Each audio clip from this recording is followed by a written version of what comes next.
A quick jaunt in the Midwest, one makeup game, but it's between two teams fighting desperately for that final wild card spot. The Mets a game and a half out, the Cardinals a game and a half behind the Mets, and this one, if the Mets win, will determine the tiebreaker. The Mets would have the tiebreak over the Cardinals. Fly ball center field, ranging over is Bader. He's got a beat on it, and that ends the game.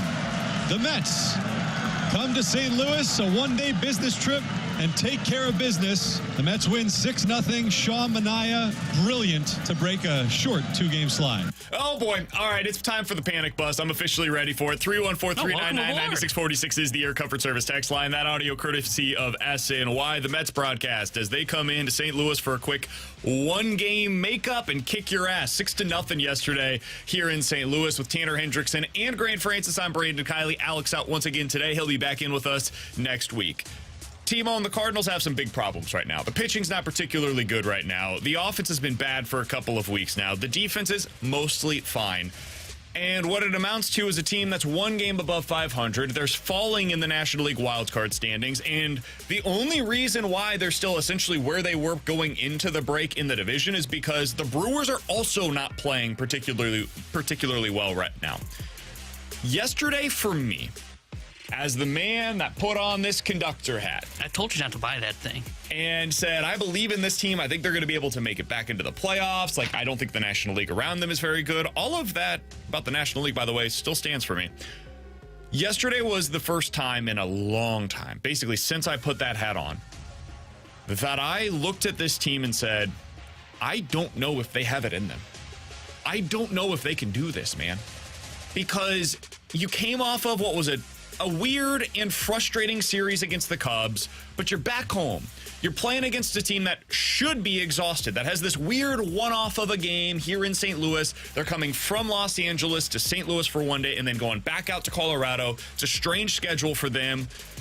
And then you've got a series against Tampa Bay. This should be the time where you're able to take advantage of your schedule, and you can win what is essentially, effectively, a tiebreaker against a team that you're competing against head-to-head, and you gain a game on them in the standings. Huge game for the Cardinals. Let's get it, boys.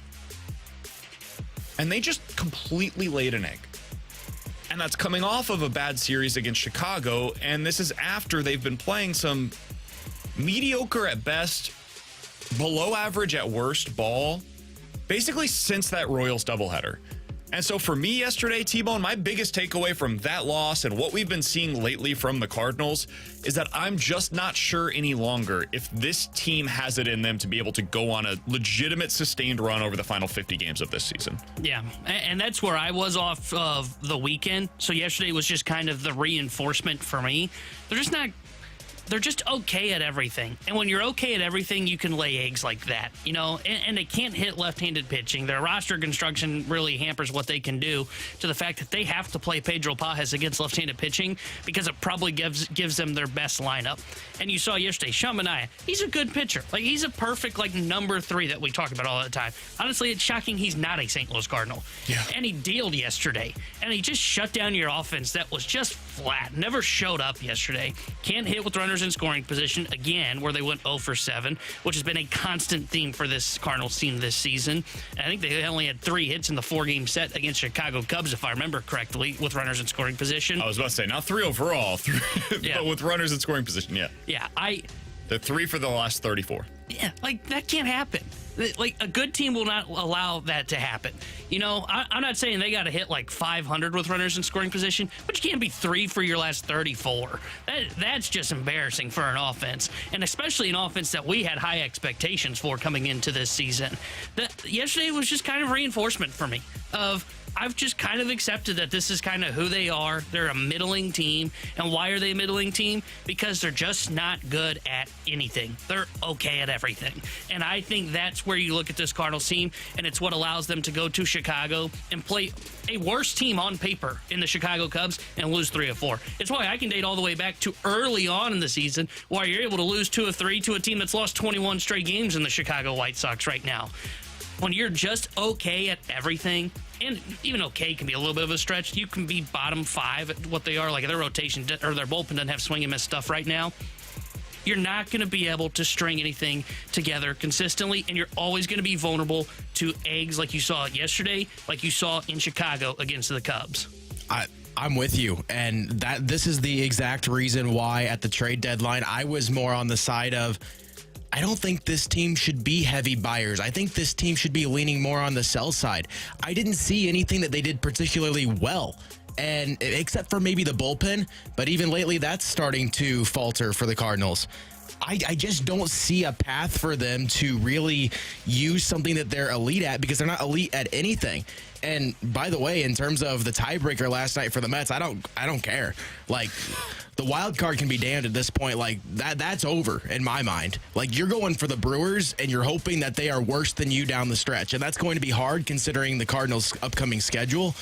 But I don't even care about the wild card anymore. It's not even a factor in my mind at this point. There was an interesting moment yesterday in the post-game press conference with Ollie Marmol where he was asked about urgency. And this was from Ben Hockman of the St. Louis Post-Dispatch. I'm going to play both the question and the answer because I think it's important to be able to hear all of it in this post-game cut from yesterday. Here's what it sounded like. This comes via Valley Sports Midwest. You use the word urgency a lot, but is that a fair word to say that's got to be in the players and everybody in this stretch of games? That's not the issue. Yeah, players have urgency, staff has urgency. What would be an issue? I'm just saying urgency is not the case here. Yeah, everyone's pretty aware of our situation, what we need to do to get to where we want to get to, so I wouldn't hang it on urgency. I actually believe him. I don't think this is a lack of urgency from the team as a whole, right? I don't think they're lacking urgency. I think they're lacking execution. And this has been, we're seeing a lot of people on the text line. 314-399-9646 is the Air Comfort Service text line. youtube.com/101ESPN STL. That's where the graveyard chat is off and running today. I've seen a lot of people say something about how they look lifeless. This looks like a team that doesn't have any fire in it right now. This is the same team that I thought had a lot of fun earlier in the year. Like this, it's the same group of guys, and they looked very engaged. They looked like a different roster. Like it looked like the leadership that we were talking about had really come to fruition. The difference right now is they're not hitting. And if you show me a team that's not hitting, I will show you a team that looks lifeless offensively and looks lifeless in the dugout as well. Because the fun is in the winning and the fun is in the scoring runs. Right now, they're not doing that. They're not coming through with runners in scoring positions. To T-Bone's point, 3 for their last 34 with runners in scoring position. That's inexcusable. It can't happen at any point, any stretch in the season. Now, that's going to get better because no team in baseball hits that poorly with runners in scoring position over the course of a season.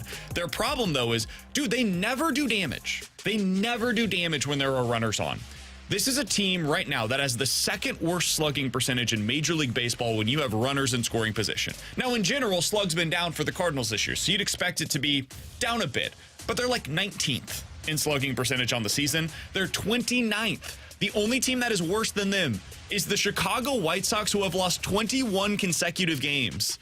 That's the only team that is worse with you at slugging with runners in scoring position. So why does that matter? Well, remember the double from Tommy Pham that scored 2 runs? Remember the grand slam from Tommy Pham the other day? Fun times. The reason why that felt so significant, why it felt so refreshing for Cardinals fans is because we haven't seen a lot of that this year.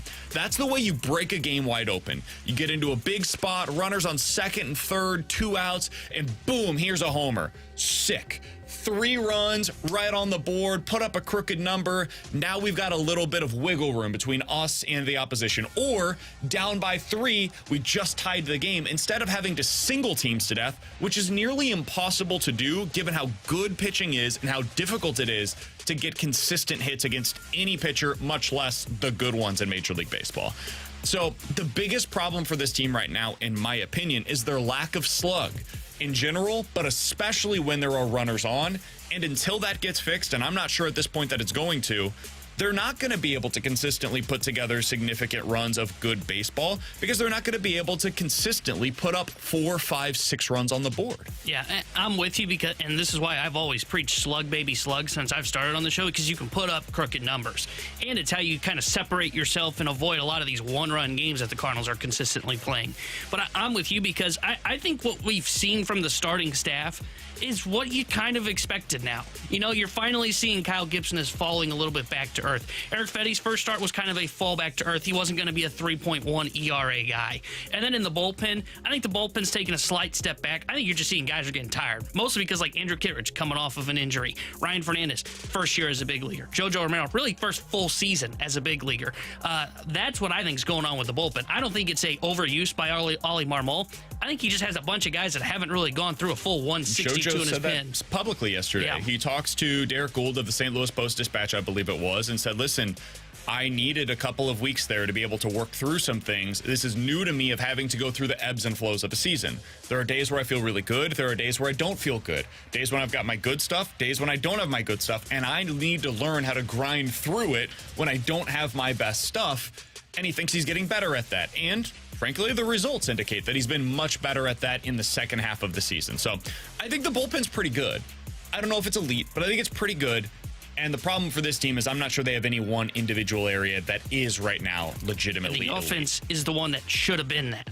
When you look at them on paper, you know, coming into the season, you were raving about them being a 2015 Cardinals offense. And, like, I thought that was a little far-fetched, but I could see how you get there. You look at Nolan Arenado, you look at Paul Goldschmidt. I can look at the back of their baseball card and say, those guys should produce. I look at Nolan Gorman, I should say, okay, that guy will produce. You know, Alec Burleson, all of a sudden, he starts slugging, and then you add on Wilson Contreras, who we knew could do that. This offense should be better than what it has shown for the Cardinals this season. And yet they're not showing it consistently, and that's their biggest issue. The other problem for them is, I said, I don't think the team is lacking urgency. I do think there's one player in particular that might be, though, and I'll tell you who that is with Tanner Hendrickson and Grant Francis on Brandon Kiley. We'll talk about a player that's coming under a little bit of fire for a non-play, I would say would be the best way that I can describe it, coming up next here on 101 ESPN.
All right, so there was a play yesterday that has come under a bit of scrutiny, and I believe it's deserved, with Tanner Hendrickson and Grant Francis on Brandon Kiley. So this play took place in the 9th inning, and if you weren't watching the game at the time, frankly, neither was I.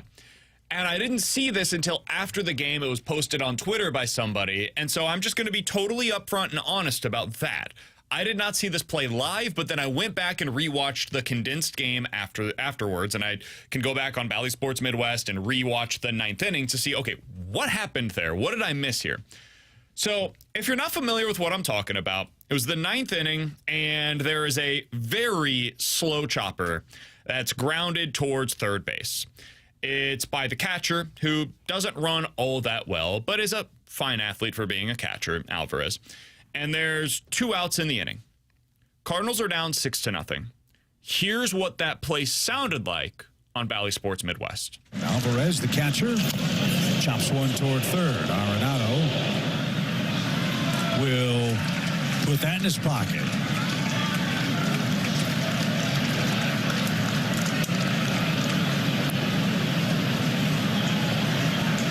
A slow roller, and must have thought that was foul. I think him playing back, even with the catcher running, I'm not sure he thought that he would have much of a play on it. I do agree with BT. I don't think there was a play to be made. I don't think he could have thrown him out at first because of how slowly that was hit down the third baseline. I do not think it was going foul. I do not think Nolan Arenado believed that was going foul. That was fair all the way. I think he quit on the play. And this is the second time that we've seen this in the past week and a half from Nolan Arenado, where there is a play to be made, and either he's frustrated because he drops it and he needs Brendan Donovan to get out of his position to be able to go get the ball, to retrieve the ball, to make sure that the guy on first doesn't end up on second. That happened last week against the Rangers. Didn't play the next day. Found that to be interesting. Not sure if the two were correlated or not. And then this one yesterday, where he decides, you know what, I'm not even going to try to get this ball. That's not a typical Nolan Arenado play. You would typically see him at least try to make that kind of a play. He's going to range as quickly as he can to the ball, and then if there's a play to be made at first, he's rifling it over. And if there's not, then he eats it and lives to fight another day. On that play, though, he quit. That's what he did.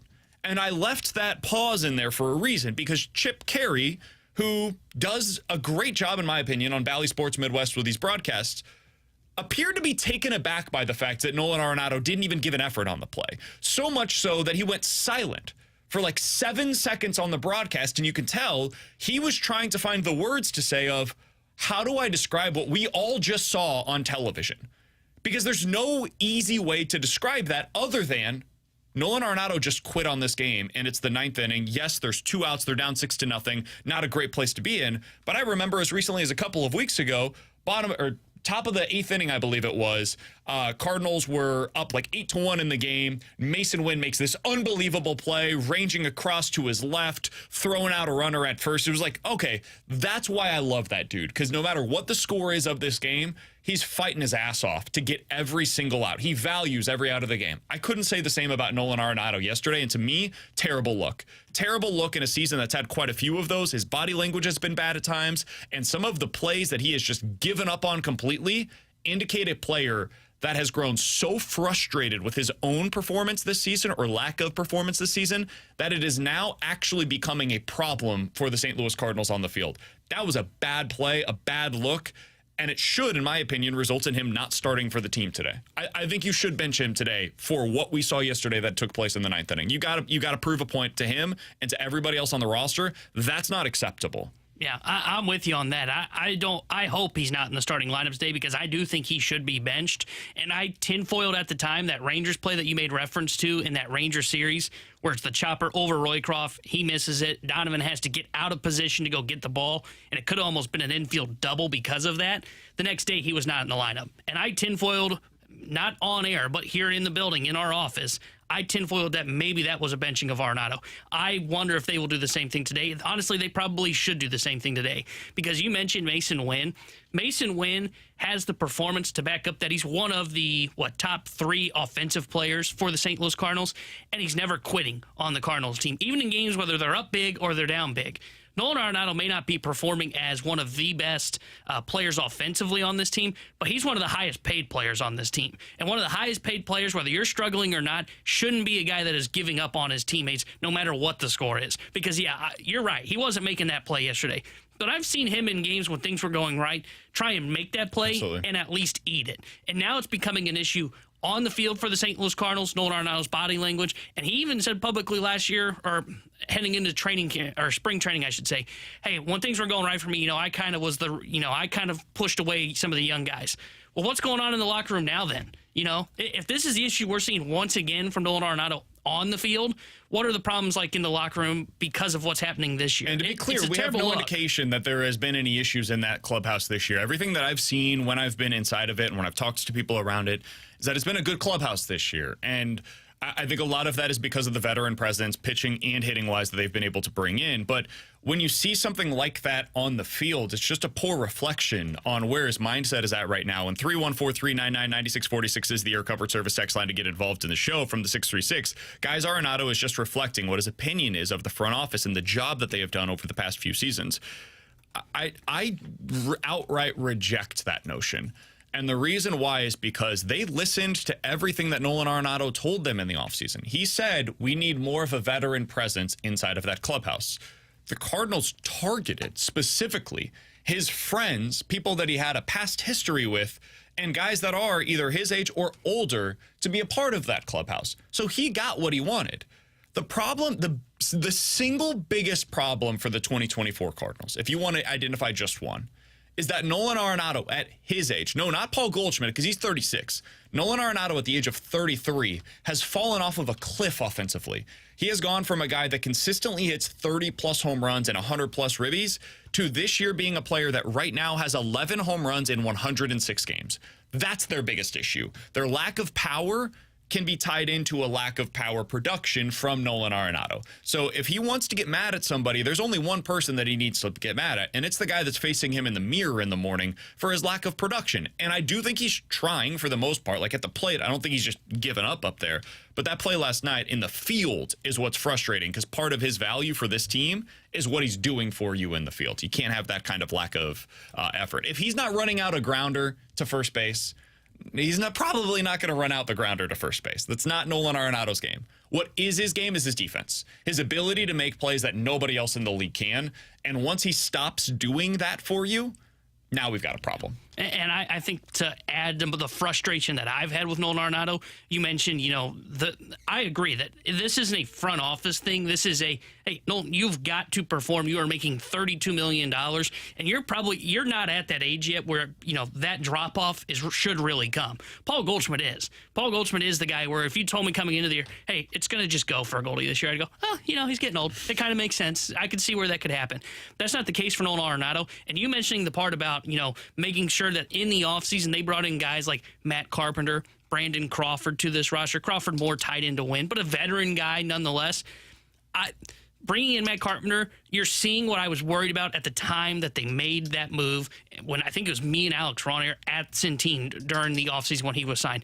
They cannot maneuver this roster and have the perfect roster construction. Thomas Saggese was just named Minor League Player of the Month, by the way, who's been tearing it up. Why is he not here? Well, because they can't find a quote-unquote roster spot for him, because they have to have these veteran leaders that Arenado convinced them in the offseason that, we have to have these guys. I can't lead in this locker room. I need to have Matt Carpenter to take some of that pressure off of me. We need a guy like Brandon Crawford that's here for the St. Louis Cardinals. We need this veteran leadership, and the Cardinals have bought into that mindset to where they don't have their best roster on the field right now. They're playing with a 24-man roster, and that might be light depending on what you want to say about some of the bullpen pieces as well that they're not using. They can't have their best roster construction right now where Thomas Saggese should be up here with the big league club. Why? Because they believe that they need these veteran leaders, in which, hey, early on in the season, I'm totally okay with that. If you say for the grind of 162, we need to have some guys that are there, you're past that point. This is now a sprint to the finish, and the Cardinals are slowly but surely falling behind in it. Yeah, I'm curious to see what this looks like today. Somebody on the text line said, guys, if this was Tyler O'Neill, Ollie would have called him out in the post game yesterday. But worth noting, he was not asked about this yesterday in terms of at least the stuff that was shown on Bally Sports Midwest. Wasn't asked about this post-game yesterday. So that's one thing to keep in mind. He was asked specifically about Tyler O'Neill in the post-game press conference and gave an honest answer about it. So that's one significant difference. The other thing is maybe he learned a bit, all he did, about mentioning this publicly versus handling it privately. I think that he was more than within his right to call out Tyler O'Neill publicly in that press conference moment, because I think it had been handled internally and now it's time to take this public. If it's not going to get handled internally, then we're going to go ahead and make this a public issue for everybody involved. I don't know if this has been something that has been addressed internally or not. And if it hadn't previously, hopefully last night was one of those moments where they can have a sit down and be like, hey, listen, this is not okay. Like, this is not going to be something that's going to work here. I was so excited when the Cardinals traded for Nolan Arenado. I thought it was one of the best moves that John Mozeliak has made in his tenure. I thought it was going to be one of those legacy moments, right, where it defines who the latter portion of John Mozeliak's career was here in St. Louis. And it did end up being a bit of a legacy-defining moment for Mo, but not for the reasons that I anticipated. Right now, if we're just being honest, unless something changes down the stretch of this season, the Nolan Arenado and Paul Goldschmidt era here in St. Louis is going to be remembered as a massive disappointment. Won 0 playoff games together here in St. Louis. Ended up being a part of last year, one of the worst seasons in Cardinals' recent memory. And then this year, you saw their performance just completely decline in a way that, even if you were the most pessimistic of Cardinals fans coming into the season, I don't think that you could have possibly seen this coming from both of them. Maybe you called it on one, but I don't think both. So that's a big part of how he's going to be remembered if this thing does not get turned around. Arenado, if the Cardinals are going to get back on track, he's got to be a part of it. Goldy's got to be a part of it. And at this point, I have zero reason to believe that it's going to happen for either. Goldy had a nice stretch. Thought maybe it's turning around. Yeah. I think he's 0 for his last 14 now after that. And to that point on Arenado, I was with you. I was excited about the trade when they made it, and I thought that was the kind of trade that, one, legacy of Mo, but two, I thought, you bring in Arenado, he plays out this contract that he was on and could potentially be a guy that could play his way because he could play at an MVP level into the Cardinals Hall of Fame. Now I look at that and say, I wonder if you have to get out of that contract because of how much and how quickly it has fallen off the table for him. He's Tanner. That is Grant. I'm BK. Coming up in about 15 minutes or so, 314-399-9646 is the Air Comfort Service text line. We'll get into questions and answers. We'll get into those at 11:45. But NFL quick hitters, including an NFL trade I just still am not sure I see coming. We'll talk about that next here on 101 ESPN.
Grant Francis here with a SportsCenter update driven by Johnny Londoff Chevrolet and Johnny Londoff Autoplex. Another disappointing one yesterday for the Cardinals as they fell 6-0 in the makeup game against the Mets. Andre Palante went 4 2/3 innings, gave up 5 hits and 5 earned runs in his start. Cardinals will hope to bounce back today as they start a 3-game set against the Rays. It'll be Sonny Gray going up in the first one for this series against Jeffrey Springs. I'm Grant Francis. The SportsCenter update's been driven by Johnny Londoff Chevrolet and Johnny Londoff Autoplex. See them at londoff.com. Chevy, together we drive. Are you kidding me?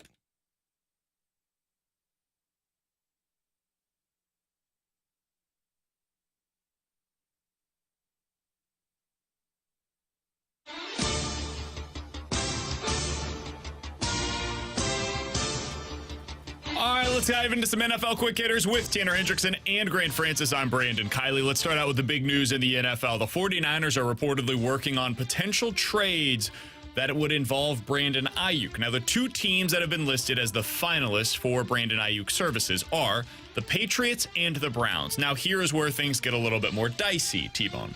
There are two different portions to such a trade. One, the teams have to determine, okay, we have agreed upon what the compensation will be to the 49ers to be able to negotiate with Brandon Ayuk. So, hey, we're giving up a second-round pick and Amari Cooper. That is reportedly similar to the kind of deal that the Browns would be sending in return for Ayuk.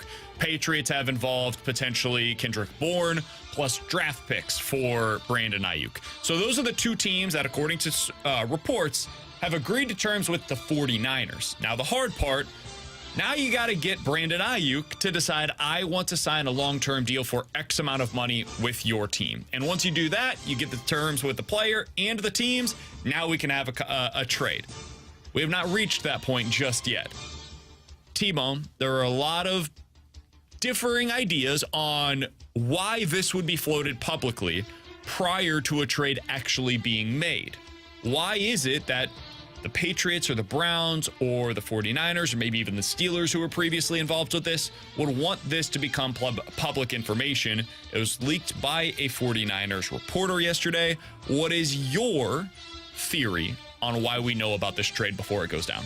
My thoughts is that the San Francisco 49ers don't think his money's out there. That would be my thought. And it kind of reminds me of where, like, the Ravens were like, oh, yeah, Omar, go. You can go sign with anybody. And it was like, oh my gosh, why would they do that? Because they knew he wasn't going to get the fully guaranteed deal he was looking for. And I don't think I searched for a fully guaranteed deal, but I think the 49ers have a sense of, okay, your ask is a little too high, and we know that nobody's going to match that. Sure, yeah, we'll work out the framework of some of these deals. You see if you can get your money. That's my sense as to why you would see this leaked out, especially coming out of San Francisco, because otherwise it makes no sense. Because I've been on the train the whole time of, why would you trade him? He has no leverage. I don't understand where people seem to think he has leverage. Okay, you're not going to play? Fine, we'll just take your money from you. You're not going to get your money. You're not going to get paid. You're going to be fined for missing training camp. You're going to be fined for missing games. And then you have to show up again next year because you don't get the accrued season. Like he has to show up, I think it's by week 7 or something, whatever it is, to be able to accrue a season this year towards his contract. Otherwise, it just pushes over to next year. And he will have, once again, a 5th-year option that he has to play under in the 2025 season. Or he could just miss out on the prime of his career. I suppose you could go down that route as well and give up more than $25 million. I just don't see him doing something like that. I'm with you. I don't see the leverage. I don't totally understand why we've gotten this far. If I'm the 49ers, I'm not even floating any of this. I'm just saying, Ayuk, we're not negotiating with other teams. That's not an option for you. You can either play this year for us at $12 million or not play. Those are your two options. There is no third alternative out there. What I think they've done is they've opened up that option for him, and now he has a bit of a wandering eye, and he's looking out there saying, okay, what would it look like if I was on the Patriots? What would it look like if I was on the Steelers or the Browns? How would that go for me?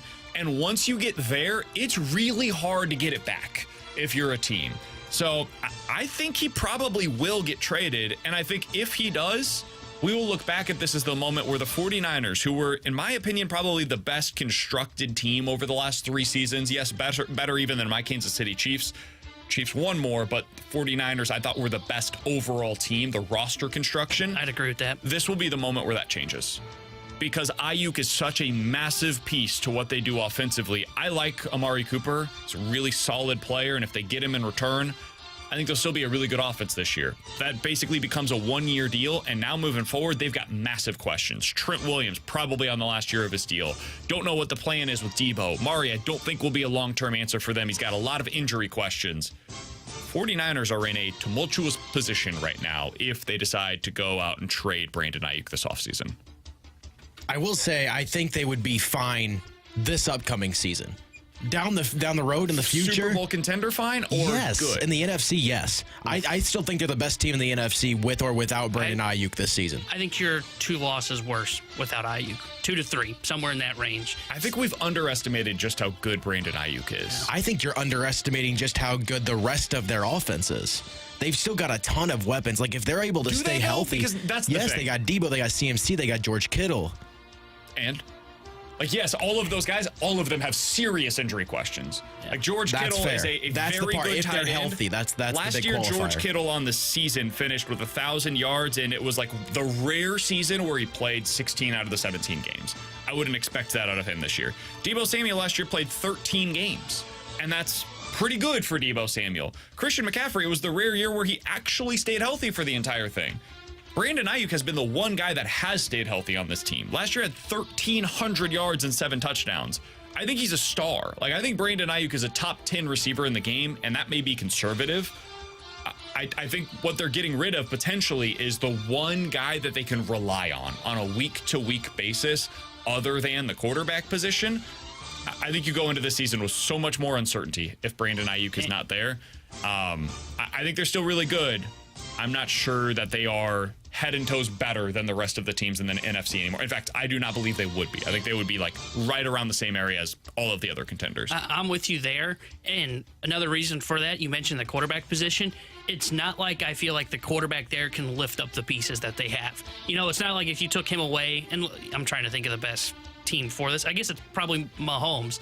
You know, if you take away Tyreek Hill from Patrick Mahomes, well, he can lift up the pieces that are around him. You know, he can make those guys better. The problem for the 49ers is Brock Purdy, I don't think, is that guy. Brock Purdy is the guy that is lifted up himself by the weapons that are around him. So if I pluck out one piece, a really significant piece in Brandon Ayuk, what then does the offense look like? It's probably still pretty good, to your point, if they're healthy. But is it 13 win good? I think it's probably like 11 win good. How many teams would, if the 49ers are without Brandon Ayuk this season, how many teams would you put above them in the NFC? I'd put maybe the Lions. I don't think it's about above them. I think it's about putting them on par with other teams in the NFC. And if you end up not having Ayuk, I think they've got some similarities to like the Packers, the Lions, Cowboys, potentially the Eagles. I want to see what that looks like first with the new defensive coordinator in there. I would say they're like on par with those teams that I just mentioned. You can make an argument on one way or the other, and I would listen to either side. But right now, I think they are definitively the number one team in the NFC. I would not listen to any conversation about any of those other teams going into the year being better than the 49ers. If they lose Ayuk, now I'm willing to have that conversation. So that's how I view it, is like you now go from a step above to now you're in the same conversation with all these teams. And if you have bad injury luck instead of good injury luck, which they had last year, now you potentially get passed up by a lot of those teams that we just talked about. That's the concern about making this deal. And the reason why I wouldn't do it is because you're getting mostly assets that help you next year. This is not a team that's focused on 2025. This is a team that's focused on the here and now. If you wanted to do this, if you viewed this as the likely outcome, you should have traded him in March. Yeah. So you could get the draft pick that helps you now. Get you something that helps you in 2024 that potentially puts you over the top. This is a really good wide receiver class. You could have got like Brian Thomas Jr. or something like that. Instead, they punted on it, and now they're stuck. Yeah. And they are in a really bad spot right now. All right, other news across the NFL. Did you guys see this yesterday? Apparently, according to Dan Graziano, who works for ESPN.com, the Steelers might end up going with Justin Fields, not Russell Wilson, as the starting quarterback in week number 1. This was his prediction over on ESPN.com. Said the vibes didn't get off to a great start for Russell Wilson, and I think the Steelers are going to be too tempted by Fields' upside once they see them both out there. The question would then become whether Wilson is on the team at all. You guys think that it's going to be Justin Fields or Russell Wilson when they take the field in week 1? I think it's going to be Justin Fields. I think it's because of what you read there in that piece. You can still like kind of dream on what Justin Fields' ceiling is as a quarterback. It's why we were all frankly shocked that he got traded for like a 6th round pick at this year's draft. because you can still kind of dream up. You saw moments of it in Chicago. Even though the Bears were bad, you could see moments of, okay, I can see how it could work for Justin Fields. And you now have him with one of the best coaches in the NFL and Mike Tomlin. I don't know if their weapons are great, but you know what? There's at least another level to Justin Fields. You know what Russell Wilson is, and I think he's already hurt. I think he's been dealing with hamstring stuff at training camp. If I'm the Steelers, yeah, I'm looking more at Justin Fields. He almost, to me, is in the driver's seat and has to lose the job for Russell Wilson, because I don't think Russell Wilson's taking it back from it. It has to be something that Fields does. He also fits more with the system that they're running now with Arthur Smith being in place. He just wants to run the ball on every down. Guess what Justin Fields is really good at? He runs the ball really well. He's not a very good thrower of the football, not super accurate, but pushes it down the field pretty well. That was the one thing he did in Chicago at a high level, and he runs it. Well, this is a guy that is going to be in charge of the offense in Pittsburgh that wants to play action deep shots and run the football all day long. Justin Fields is your guy, man. That is exactly who I want. The one thing, he does not throw the ball over the middle very well, and that's a big part of the Arthur Smith offense, so I don't know how that would work, but neither does Russell Wilson. So I've thought since day one, this is the fit that made more sense for them. I agree. And I think, too, I wonder if the Steelers, brought in Russell Wilson with sort of a similar mindset that the Broncos had of, we can fix this guy. He just needs to change of scenery. Then you get him in a training camp and you're like, ugh. It's like having a bullpen on that has no command, and you're like, oh, we'll be able to fix that. He'll throw strikes for us. And then you see him in a game, you're like, oh, believe that is 12 pitches, and you said how many strikes? 2? Okay, we're going to have to do something a little different here. Who was it, Zuniga? Where we were like, whoa, did you just see what he did at the World Baseball Classic? He struck out prime Goldy 98-mile-an-hour turbo sinker, and you're like, ooh, but that doesn't work here as well. Huh, yeah. Okay. And you can never stay healthy? All right, we're going to have to go about this a little bit differently. All right, he's Tanner Hendrickson. That's Grant Francis, and I'm Brandon Kiley. Certainly plenty more NFL quick hitters as we go along, as we are in NFL training camp mode right now. This weekend, the first full slate of NFL preseason games. And I don't know about you, T-Bone, but I can't wait to play some daily fantasy. We'll get into that as we go along here. Questions and Answers is coming up next here on 101 ESPN.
314-399-9646 is the Air Comfort Service text line for questions and answers. Let's start out with this one from the 314. Guys, if the Cardinals were to miss the playoffs again, how safe do you think Ollie Marmol's job would be with Yadier Molina once again waiting in the shadows? I think that's the wrong name to bring up here. You might agree. I think there has been very little indication from the past calendar year that Yadier Molina is the guy that would be in contention to be the manager of the Cardinals. He had his opportunity. He had his opportunity to be the bench coach this year, and he turned it down. And then he had the opportunity to be involved in spring training and throughout this season. And so far, I have not seen a single report that he has been around any of the Cardinals clubhouses. So if there's a guy that's quote unquote waiting in the shadows, it's Skip Schumacher. He's the manager of the Marlins, did a really good job there until they decided to decimate the team around him this season. That being said, I don't think that's a move that Mo is going to make. I think Mo is going to ride out into the sunset next year after the season. This will be his final offseason, I believe, as the president of baseball operations. And I don't think a move that he's going to be making is hiring the next manager and putting that guy in place a year ahead of somebody else being in charge. I think he's going to allow the next president of baseball operations to make that decision on his own. Yeah, that's where I am. I think there should be conversations had about, is Ollie the guy? But I can't see them making a move because they are going to have that transition of power. And if I'm Chaim Bloom and he is the next Bobo, well, then I would want Chaim Bloom to decide who the next manager is. So I think it's more of a conversation next year. But I do agree. Like, if they were to make that move, I don't think it's Yadier Molina. He's shown no willingness to even be here with the organization as of today. So I would say it's Skip Schumacher, but I just can't see them making that move because, again, if you're a new Pobo, you want your guy in charge. So it will be interesting to see what happens in 2 years. 314-399-9646 is the Air Comfort Service text line. Grant, do you have something on that? I was just going to say, and I'm not the biggest Ollie Marmol fan by any means, but how many managers in MLB would be able to have a team perform at what they're supposed to when their best two players aren't hitting? Yeah, I don't agree with a lot of the decisions that Ollie Marmol makes at times. But at the end of the day, when your best two players aren't performing, like, what are you going to do? I think that there is something to be said for the fact that in his first 3 seasons as the Cardinals manager, he has had Albert Pujols, an aging superstar, coming home. And now it ended up working out in a way that nobody could have possibly predicted. But that was a difficult way to navigate, especially the first half of that season. And you've got the going away tour, all of that, all the pressure that's involved with it. But the next season, you've got Adam Wainwright, who's trying like hell to get to 200 wins on a bad team. The pitching falls apart around him, and he's got to manage that and the personalities that go along with it. And then this year, you've got the Goldy and Arenado piece of things. And they're taking up 2 other spots on the roster with Brandon Crawford and Matt Carpenter as well, aging veterans that are formerly stars in their own right. It's not an easy place to be in, man. And I'm not trying to cape for Ollie and say, like, you should feel bad for him. But the most difficult thing in sports, pro sports coaching, is to manage or coach an aging superstar. And Ollie's done that each of the first 3 seasons of his managerial career here in St. Louis. Not an easy position to be in, to your point. Yeah, and like, imagine the Yankees right now if Aaron Judge and Juan Soto were not hitting. Yeah, I mean, it would be a disaster. Exactly. Boone's a good manager. He'd figure it out. Yeah, for sure. They've always liked him there in New York. Yeah, they've never wanted to fire him. Never once. All right, next one up here. Guys, do you think that the Cardinals would consider trading Nolan Arenado in the offseason if they miss the playoffs this year? I think they should. I don't know who the buyers are going to be, and he has a no-trade clause, which really tamps down what you could get for him. I think they would have to include money in the deal. Yeah. I don't think anybody's taken on the full contract at this point. So, I mean, are you willing to trade him for low-level prospects and send $20 million in total to the Dodgers? If you're willing to do that, sure, you could have a conversation about it, but I think that's what it would require, and I don't know that this ownership group is going to do that. Yeah, I don't think the ownership group will either, but I'm open-minded to it. They miss the playoffs. Hell, if I'm being honest, even if they make the playoffs, I think I'm having a conversation about what the future looks like for Nolan Arenado, but you're right. I mean, you're so limited. I don't even know what if the Dodgers want to take on his contract, they would just say, hey, we got Max Muncy, man. Max Muncy's cheaper. Even if you ate $20 million, he's cheaper. And at this point in his career, arguably a better offensive player. All right, from the 314, guys, what do you think of this Derek Gould comment from his chat yesterday on the Cardinals bringing Paul Goldschmidt back in 2025? So Derek Gould's comment was, there's mutual interest in working something out with Keenan Middleton. They'll try to explore something with Andrew Kittredge before he becomes a free agent. And when the season is over, they're going to talk with Paul Goldschmidt about what a return looks like. There are some rules for when he can sign and for how much he can sign for before he becomes a free agent, so keep that in mind. It's similar to what they had to do with Adam Wainwright, which allows him to become a free agent so they could finalize something that was previously agreed upon. Let's take this over to the other side. I think that would be a disaster. And if that is what the Cardinals' current plan is for the offseason, I think it indicates that this organization needs even more of a fresh start than I previously thought. We'll discuss it coming up next year on 101 ESPN.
With Tanner Hendrickson and Grant Francis, I'm Brandon Kiley. All right, so somebody on the text line asked us a question about something from Derek Gould's chat from yesterday. I think it's worth us revisiting here in this segment. He said, guys, what do you think about Gould's comments about the Cardinals talking to Goldy about a return in 2025? Here's what Derek Gould wrote about that subject. When the season's over, the Cardinals are going to talk to Paul Goldschmidt about what a return looks like. There are some rules for when he can sign and for how much he can sign for before becoming a free agent. So keep that in mind. This is similar to what happened with the Cardinals and Adam Wainwright, which was they allowed him to become a free agent so that they could then finalize a deal that had been previously agreed upon. Again, that comes from Derek Gould. He does great work over at the Post-Dispatch. Read his Monday morning/afternoon chats over there. My answer on what my thoughts are about that possibility is that it would be an absolute disaster if they decided to go that route, barring a well below market value deal. Goldy's probably the type of player that's going to get $12 to $15 million just because he's Paul Goldschmidt. That would be my guess as to what the market value would be for a player like this. Here's the problem. We are now in year 2 of Goldy's decline, and it's a significant decline. Since June 1st of last season, Paul Goldschmidt is batting .244 with a slugging percentage of .400. He has a .718 OPS since June 1st of last season. That is exactly league average offensively. T-Bone, here are a group of players that have a better OPS than Paul Goldschmidt since June 1st of last season, okay? Jonathan India, Gleyber Torres, Matt Chapman, Eugenio Suarez, Mark Canha, Spencer Torkelson, Christopher Morel. Now, a few of those players were literally just traded at the deadline. Most of them were at least in trade discussions at some point around the deadline. Torkelson's out in baseball right now. And Matt Chapman is a guy that last offseason couldn't find a deal anywhere because of his batted ball profile. Like, people were just concerned of how is this going to age, despite being a legitimately elite defensive third baseman. Like, along with Nolan Arenado, probably the best third baseman of this era, not named Nolan Arenado. So the reason why I bring that up is because, man, I can find a 245 hitter with a .400 slugging percentage. I can find that in free agency, like $5 million. Mark Canha gives that to me. And it allows me to have more flexibility with my lineup where I could put Alec Burleson at first base. I can have Wilson Contreras this offseason train a little bit more at first base to see if that's something that he can do next year for you. Bringing Paul Goldschmidt back just doesn't make sense for the Cardinals. Production-wise, age-wise, where they're at this point in their trajectory, it doesn't make sense. So if he's going to be super cheap, if he's willing to come on a legit club-friendly deal, $5 million, and it's known up front, hey, you're not playing every day next year, sure, we can have the conversation. But barring that, no, man, there's too many needs for this team offensively, and he's been too much a problem for them offensively this year. I can't bring that guy back, not with any sort of realistic contracts that he's going to be commanding. No way. Yeah, and if I'm Paul Goldschmidt, I'm thinking I can still probably go get a starting first base job somewhere. I'm shocked that they would even still be considering this because they've got the internal guy in Alec Burleson, and he's solid at first base. And if he plays there every day, I think he'd become an above-average first baseman.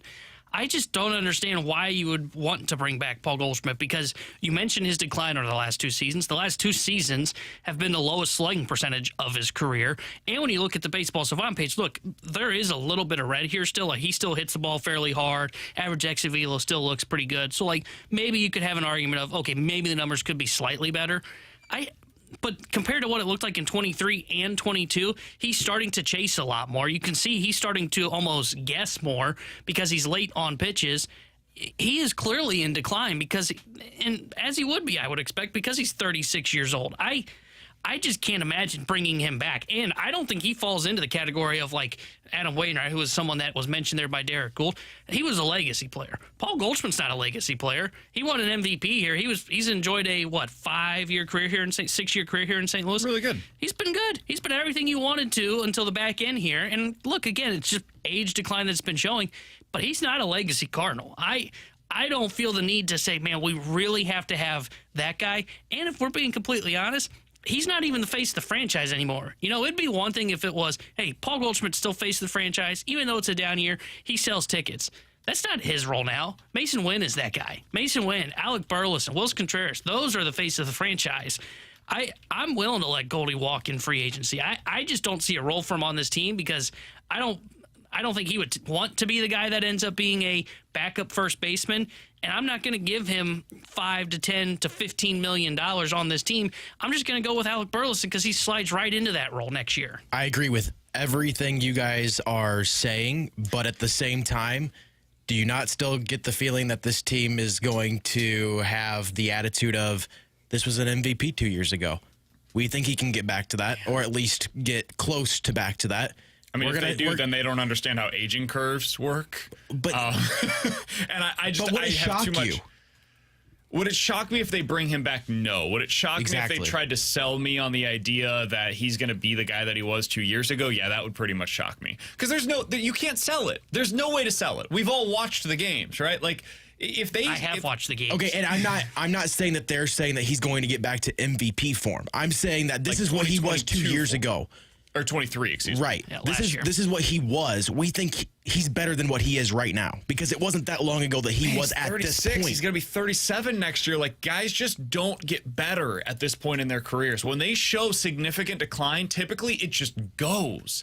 And so, they can try to sell me on that. It's not going to work. Like, there's no way to sell me on this idea that Paul Goldschmidt is just, it's going to, he has a on-base percentage this year below 300 for the season.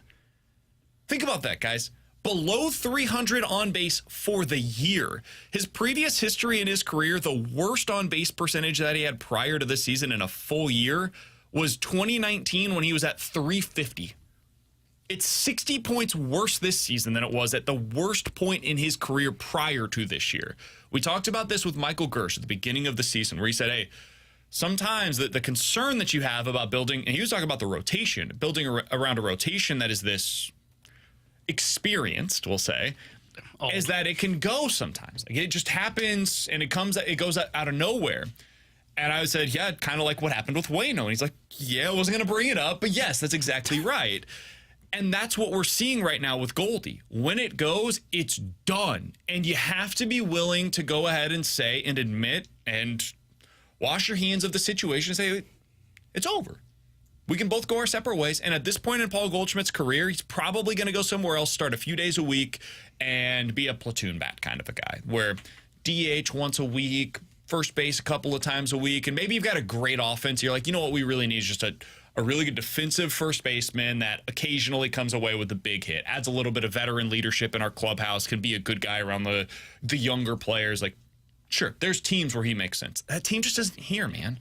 It just doesn't make sense with what the Cardinals have and what they lack currently. And teams are rarely positioned well when they have this moment come up where they've got the aging superstar to where they can say, not only, okay, his contract's up at the end of the year, so we can just let him walk, but you have the internal replacement. You know, a lot of teams will say, okay, well, we can let that guy walk. You're seeing the aging curve. Well, then they got to go out to free agency and they got to spend $10 million to go replace that guy still. The Cardinals are in that unique situation where they've got the first baseman internally. They have Alec Burleson ready to go. In fact, when they have Goldschmidt, when he's been out at first base this year, who's been at first base? Hasn't been Matt Carpenter, hasn't been Brendan Donovan, who's played that position before. It's been Alec Burleson. Why? Because he should be the starting first baseman next year. That's where you should turn when you're looking at first base. And I think when you're talking about their bench, and look, their bench is awful. There's no role for me still with Paul Goldschmidt, just because I do fear that it is just gone. Snap of the finger, could be gone, may not even be a bench bat for you next year. I don't think there's a conversation to be had about bringing Paul Goldschmidt back. What I don't understand about all of this is, like, they should have learned their lesson on this stuff, man. Yeah. You saw it last year with Waino, where you see it go for a month and it's just over, right? And this year, like, we saw it go for a month last season with Goldy, 2 months really. And then this year, it's over for him as a star level player. And what I don't get, and T-Bone, you brought this up, of this idea that he's not a legacy player here in St. Louis. Maybe they view him that way because he won the MVP, and that's fine. Just because you're a legacy player doesn't mean you have to spend the entirety of your career in a place. Now, I think Waino and Yachty probably are and should be the outliers in this regard. Like, they spent their entire careers here. Goldy didn't even start here. Yeah. Like, I don't know why there is this, like, this feeling of being indebted to Paul Goldschmidt where you need to have him back next season. You don't. A lot of teams move on from players that were important pieces of their build when it's time to go your separate directions, where it makes sense for both player and organization to say, you know what, appreciate everything that you did for us here. We're going to go our separate ways because we've got somebody that's waiting for that position to open up, and we feel like they're ready for it now. And that man is Alec Burleson. Like, he's ready for this. Jordan Walker needs to be an everyday outfielder for this team next year. It's time. And the only way that you can have that happen is with Burleson coming down to first base. Like, stuff starts making a lot more sense playing time-wise for this team if you go about it this way. Like, it's best for everybody involved. The contracts are structured in a way where you kind of need that money coming off of the books as well. Otherwise, I don't know where that flexibility is coming from this offseason either. That's a big portion of this. It doesn't pass the smell test. And so it's possible that they decide to do this. But if they do, it should speak to fans that the ownership and, like, the people involved in this are not prioritizing winning in a way that matters anymore. Like, last offseason, even if you hated it, I could see how you could convince yourself that it would work. Bringing Goldy back doesn't do that for you, man. I can't sell that to you. There's nothing that I can do to sell you that this is the way that they get back to the postseason. It doesn't make sense. It doesn't make sense to me. All right. Coming up in about 15 minutes or so, I want to talk a little bit about the Tampa Bay Rays and the way that they modeled their organization and whether or not it is time for the Cardinals to consider going in that route. We'll talk about that in Dylan Carlson's return to St. Louis coming up in about 15 minutes. But next, what is the single most important game on Mizzou's schedule heading into the 2024 season? We'll talk about it here on 101 ESPN.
So the Missouri Tigers came in at number 11 on the preseason coaches poll, T-Bone.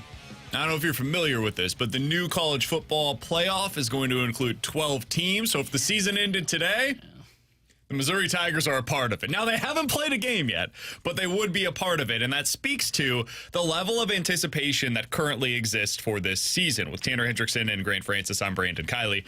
So it made me wonder, as you look at the schedule for the upcoming year, what is the single most important game for Mizzou this year? I'll go ahead and read out the schedule for you, especially for the listeners that are in their car right now that don't have it pulled up in front of them. In order: Missouri starts out with 4 home games. It's Murray State, That one. Buffalo, Boston College, and Vanderbilt. And then from there, on the road at Texas A&M, on the road at UMass. My God, why are we playing this game? Home against Auburn, on the road against Bama, and then they finish out the season home against Oklahoma, on the road against South Carolina and Mississippi State, and they finish out the season at home against the terrible Arkansas Razorbacks. T-Bone, if you had to pinpoint one game that, in your opinion, is the most important game for the Missouri schedule this year, what would it be? I think for me, it's at Alabama. Because I think it's interesting. I think it's arguably the best team on their schedule, because I don't necessarily buy that Oklahoma is going to end up being this big threat early on in the SEC. I think they're probably a 4-5 loss team potentially. 4 probably where I would lean. Then that's kind of how I feel about Texas A&M. But when I look at the schedule for the Missouri Tigers, like their home games outside the Oklahoma one, we'll see what they are pretty easy. Like they should be undefeated at home looking at their schedule. Now it just comes down to, can you get that one big road win that the College Football Playoff Committee is going to look at and go, oh, yeah, that's the one that is, okay, if they lose 2 games or if they lose 1 game, okay, here's how we separate them in their seeding, and it's this road win, and to me it's at Alabama, because I think they're the best team, and I'm looking at, A&M, if you lose that game, okay, well, now your only real road opportunity that's really going to impress the committee is going to be at Alabama, the Crimson Tide. So that's why, for me, it's the Alabama game. I think that is the most important game for them on their schedule. I am 100% with you. Really? Yes. Interesting. Yes. Okay. The last 2 years, even when the Tigers were not very good 2 years ago, you were right there with Georgia. Last year, you were right there in Georgia. And this year, you have an Alabama team that I think is going to take a step back. I still think they're going to be one of the better teams in college football. I don't think they're going to be as good as they were last year, and I don't think they're going to be as good as they have been for the past, decade. You have an opportunity to go into Tuscaloosa and really, really set yourself as a playoff team if you can win that game. If you win that game in Alabama, especially because it's in Tuscaloosa, even if you are a 2-loss team, you can still go back and say, but they won in Tuscaloosa. You'll always have that disclaimer on your schedule. If you can get that win against Alabama, you'll always have that. Now, Texas A&M, they were just 7-6. Yep.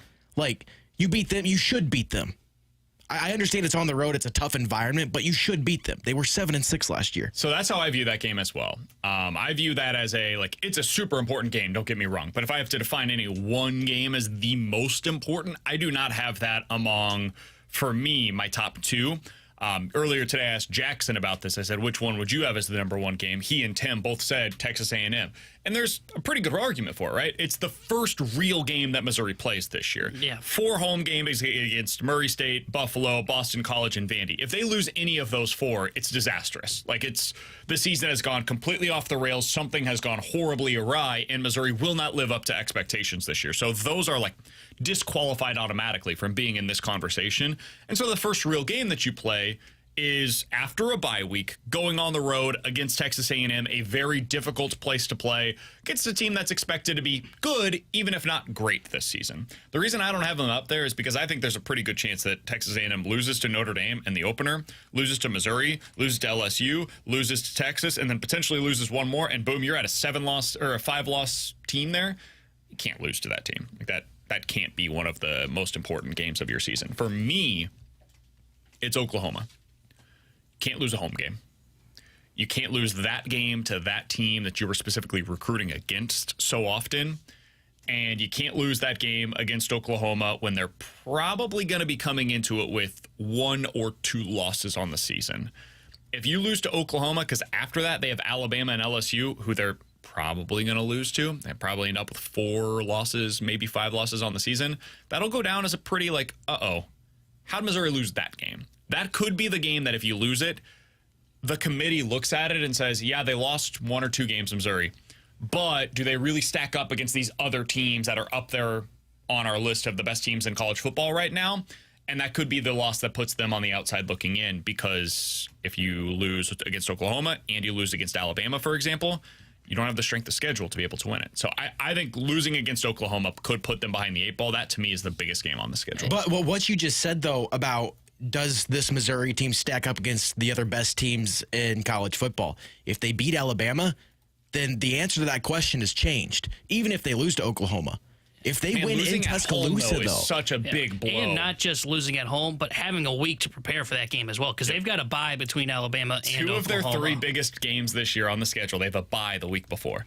Going into Texas A&M, you've got that. Home against Oklahoma, you've got that. The one you don't is Alabama, and so I do think it gives them a little bit more leeway there. Is it's a road game against a team that very likely could be also competing for the college football playoff in Alabama. So if you win it, there's a lot of upside, I agree. I'm looking at this as the downside. What is the downside if you lose to Alabama? Well, people will say you lost on the road at Alabama. Of course you did. Everybody's going to lose on the road at Alabama. If you lose at home to Oklahoma, dude, there's going to be some people that look at you a little side-eyed and be like, are you actually real, or is this a team that's fraudulent and they're a paper tiger because their schedule allowed them to be what they are? Missouri's schedule this year, it's the rare SEC opportunity where you don't go up against Georgia. You're not going up against LSU. You don't have Ole Miss this season. Missouri has probably the easiest schedule in the SEC. And so there will be some that look at that and say, yeah, but who'd you beat? Who'd you beat at the end of the year? And you lost to Oklahoma if you end up losing that game. To me, that there's too much downside in it. You can't lose it. It's the most important game of the season. And I guess this is where we kind of differ, because I agree with you 100% that, like, if they lose to Oklahoma, they are going to get a lot of side-eye.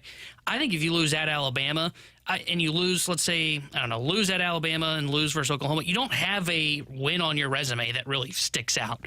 You know, because even a win at Texas A&M, I mean, you just said they could be a 5-loss team. Yep. Now, sure, it's a tough environment to play at, but does the committee really look at that? No, they're going to look at, well, what was that team? They were a 5-loss team, so you should have won that football game. Yeah, I think the reason why it could be big is because, like, for example, if Texas A&M does beat Notre Dame in week 1, they'll probably come into that game undefeated. So they'll have beat Notre Dame, and then they've got McNeese State, Florida, Bowling Green, Arkansas. So they probably are 5-0 going into that game. You're going up against them.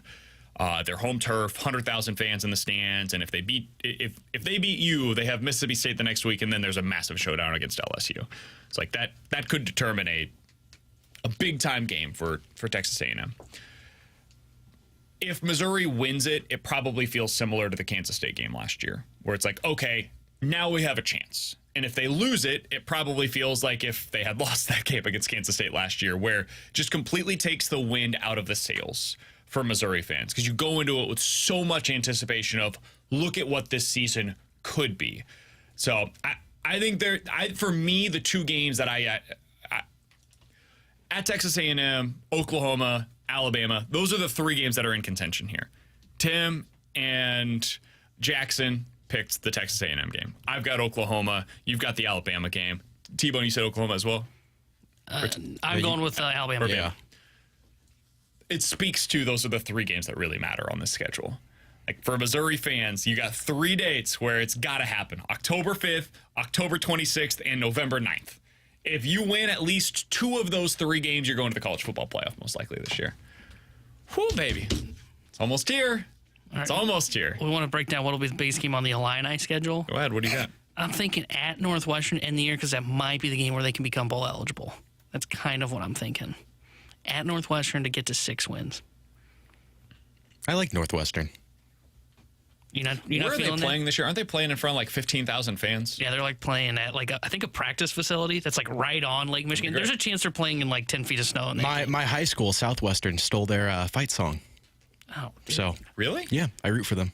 Unbelievable. In your guys' opinion, Illinois has such a tougher schedule. This is ridiculous. The committee will take that into into yeah, for sure. Yeah. With our 5 losses, can they look at it and go, man? As they consider you for the 25th spot in the end of season rankings. I hope we make the Pop-Tart Bowl. That'd be great.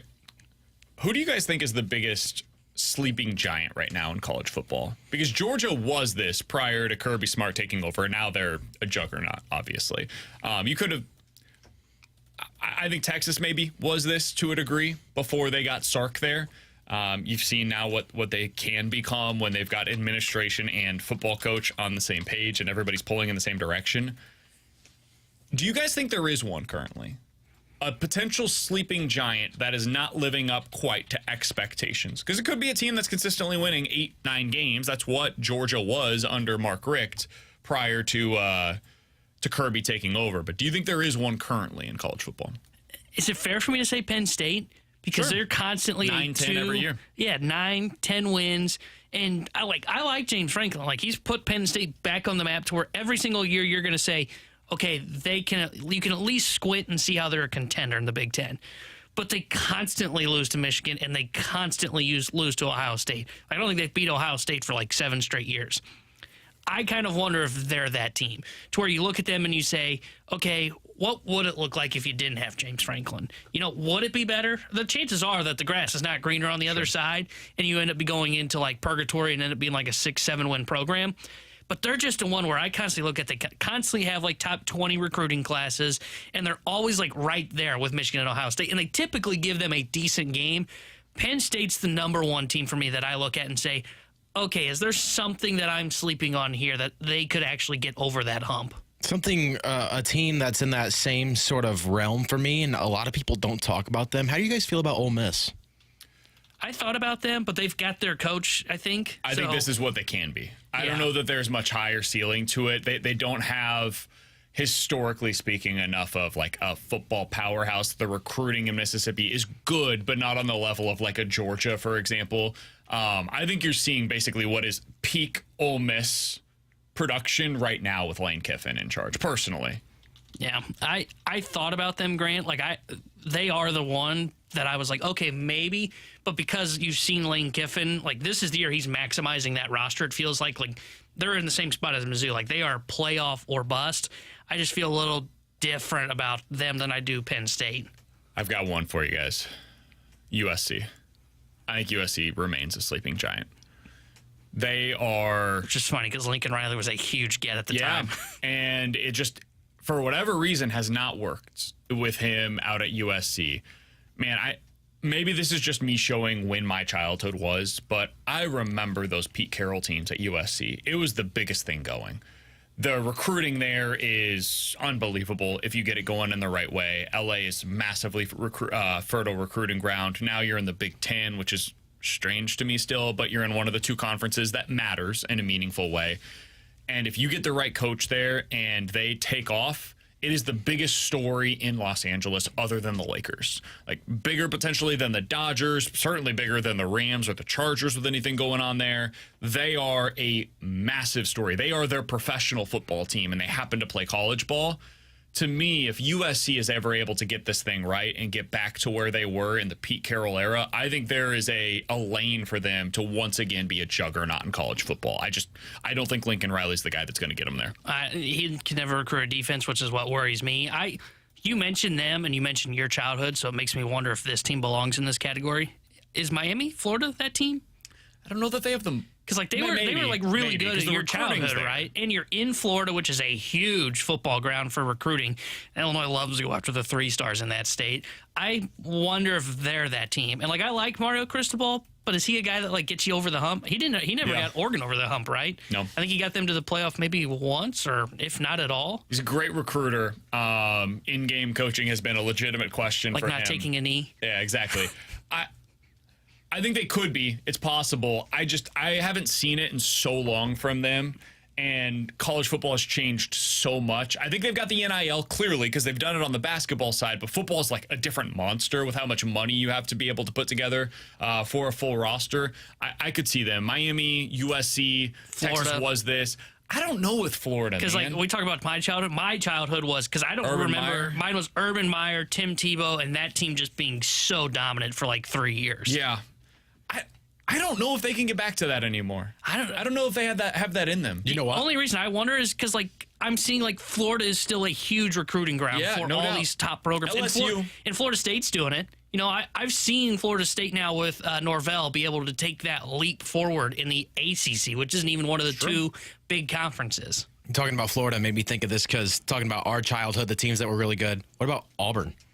Auburn's been pretty irrelevant over the past few years. Yeah, it'll take. I mean, Bama comes down, Auburn potentially goes right back up. That's another team that could be one of those as well. I mean, Notre Dame could be this, right? They're like right in front of us. They've been in the conversation for years.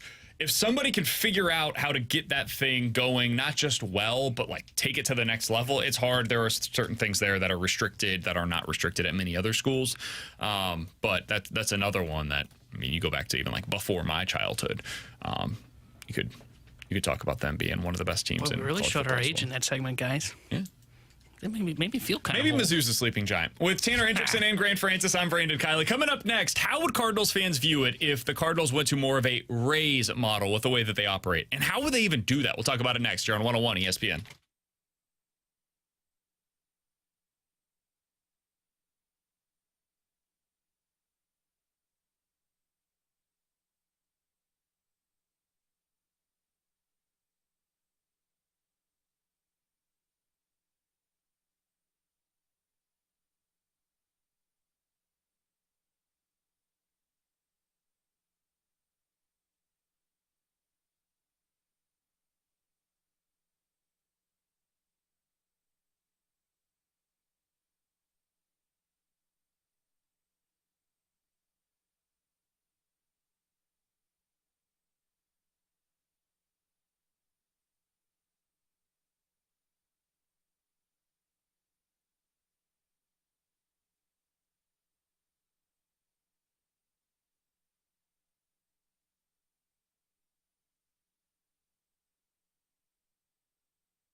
Grant Francis here with a SportsCenter update brought to you by Saliga Heating and Cooling. Yesterday, the Cardinals fell to the Mets in the makeup game 6-0. They were shut out by the Mets, and they lost the tiebreaker in the standings, the wild card race, to the New York Mets. Andre Palante had the start. He went 4 2/3 innings, had 5 hits against him and 5 earned runs allowed.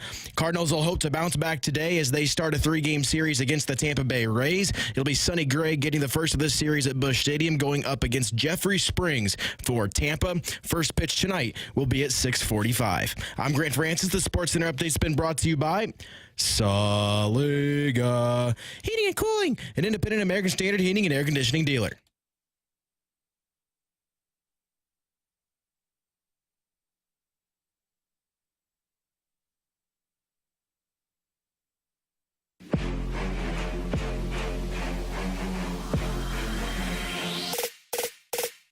With Tanner Hendrickson and Grant Francis, I'm Brandon Kiley. The Tampa Bay Rays are in town tonight. That means that it is time for us to talk about the possibility of the Cardinals following their model. We do this a lot. It's something that's been certainly a topic of discussion basically since 2017 or so, since the Cardinals have gone through this rough time where they've been firmly, for the most part, planted in the middle of the National League. T-Bone, I don't even know how they would go about this. I think that's the hardest part for me, is to conceptualize. I mean, we just talked a couple of segments ago about them potentially moving on from Paul Goldschmidt, how difficult that's going to be for this organization. Dude, that's a move that the Tampa Bay Rays would have done 2 or 3 years ago. Certainly last year at the deadline. Goldy gone, Arenado gone, Helsley gone. Anything that has value, get it out of here. Let's go ahead and start anew with something fresh. The Rays model is very simple. Hard to execute, very simple in theory. Get good players, while they're cheap, extract full value out of them, and as they get expensive, let somebody else pay for it. We don't pay for past production. We pay for future production, and we pay a cheap price for it for the most part. Now, the Dodgers have essentially taken that model and said, yeah, we'll go ahead and utilize that and also pay for superstars, add the superstar talent on top of it. So everybody's got their own spin on what the Rays model is, but the Cardinals now have somebody in Chaim Bloom internally who was previously a significant part of that organization. T-Bone, as you think about it and you kind of look big picture at what this could look like for St. Louis, do you think it's something they should or would model their organization after? I don't think it should be something that they model their organization after, just because I think we've seen a lot of teams try this, and you said it perfectly of, oh, well, in theory, it's pretty easy to accomplish. And then I look at what the Boston Red Sox are doing and go, okay, they went through, and Chaim Bloom knows this best because he was the one who was running it, they went through their version of the watered-down attempt at trying to do what the Rays are doing, and it didn't work. You see a lot of teams want to try and implement this. They want to try and be able to save money while also getting that production and moving guys in and out. And it just does not work. The Rays are the one-off. They are the one team. And for everybody declaring them winners at the trade deadline for how great they did at selling off, my reaction is, let's see. Because I don't think they can constantly keep doing this and keep having success. So, no, I do not think it is something that the Cardinals should really consider. And with that being said, I think there's a decent portion of the fan base. I'm kind of split on how I think the fan base would react to this. I think there's a portion of the fan base that would be like, yes, finally, something different, because what they've been doing is not working, Maybe this is the kind of model that really shifts them towards being able to kind of become a modern baseball team and move back into this winning era. I also think there's a portion of the fan base that would hate this because it probably means payroll's going down. Yep. And my fear of when payroll goes down is that payroll doesn't go back up. Because if you start to see success, say you cut, $40 million off your payroll. Let's just use that as kind of a placement here. You shed $40 million off your payroll and you get kind of creative. You kind of shuffle around the chairs to see if it works for a year, and it does. Okay, in theory, it should be, well, okay, now you should spend again. You should go back up to where the payroll was. But if I'm an ownership group, my first immediate thought is, well, wait, why do I need to spend that $40 million when we just won without having that? And that's my biggest concern, is that that's where they would end up going. And that's why I say, no, I do not want to do what the Tampa Bay Rays are doing. And when you watch Rays baseball, it's almost, I'm trying to think of the best word to align this with.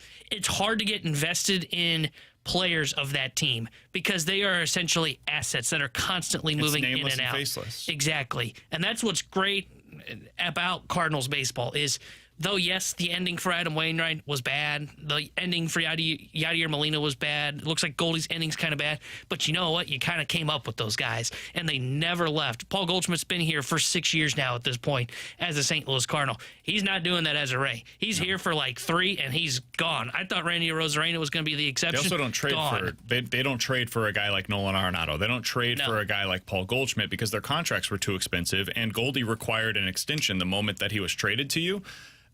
There's not signing a Contreras, by the way. Yeah, the Rays aren't doing a move like that. Maybe they'll get like one guy that makes real money on their team at any given time. They had Evan Longoria for a number of years. Like maybe you have a player that fits into that lane, but that's it. Everybody else is going to be, $10 million or less for the most part. So, like the guys that are on the Cardinals roster right now that wouldn't be there: Kyle Gibson, Steven Matz, Miles Michaelis, Wilson Contreras, Paul Goldschmidt, Nolan Arenado. And you may right now not want some of those guys on your roster, but there was a point in time where you probably wanted a decent portion of them, or you felt like they gave you an opportunity to win a little bit more. Grant, what's your thoughts on if the Cardinals could or should invest more in this kind of a model the way that the Rays have in the last 20 years, really? I don't think they need to invest in a long-term model like the Rays do. And one of the main reasons is because the Rays kind of have to do this because they're in a small market. They're 28th in attendance.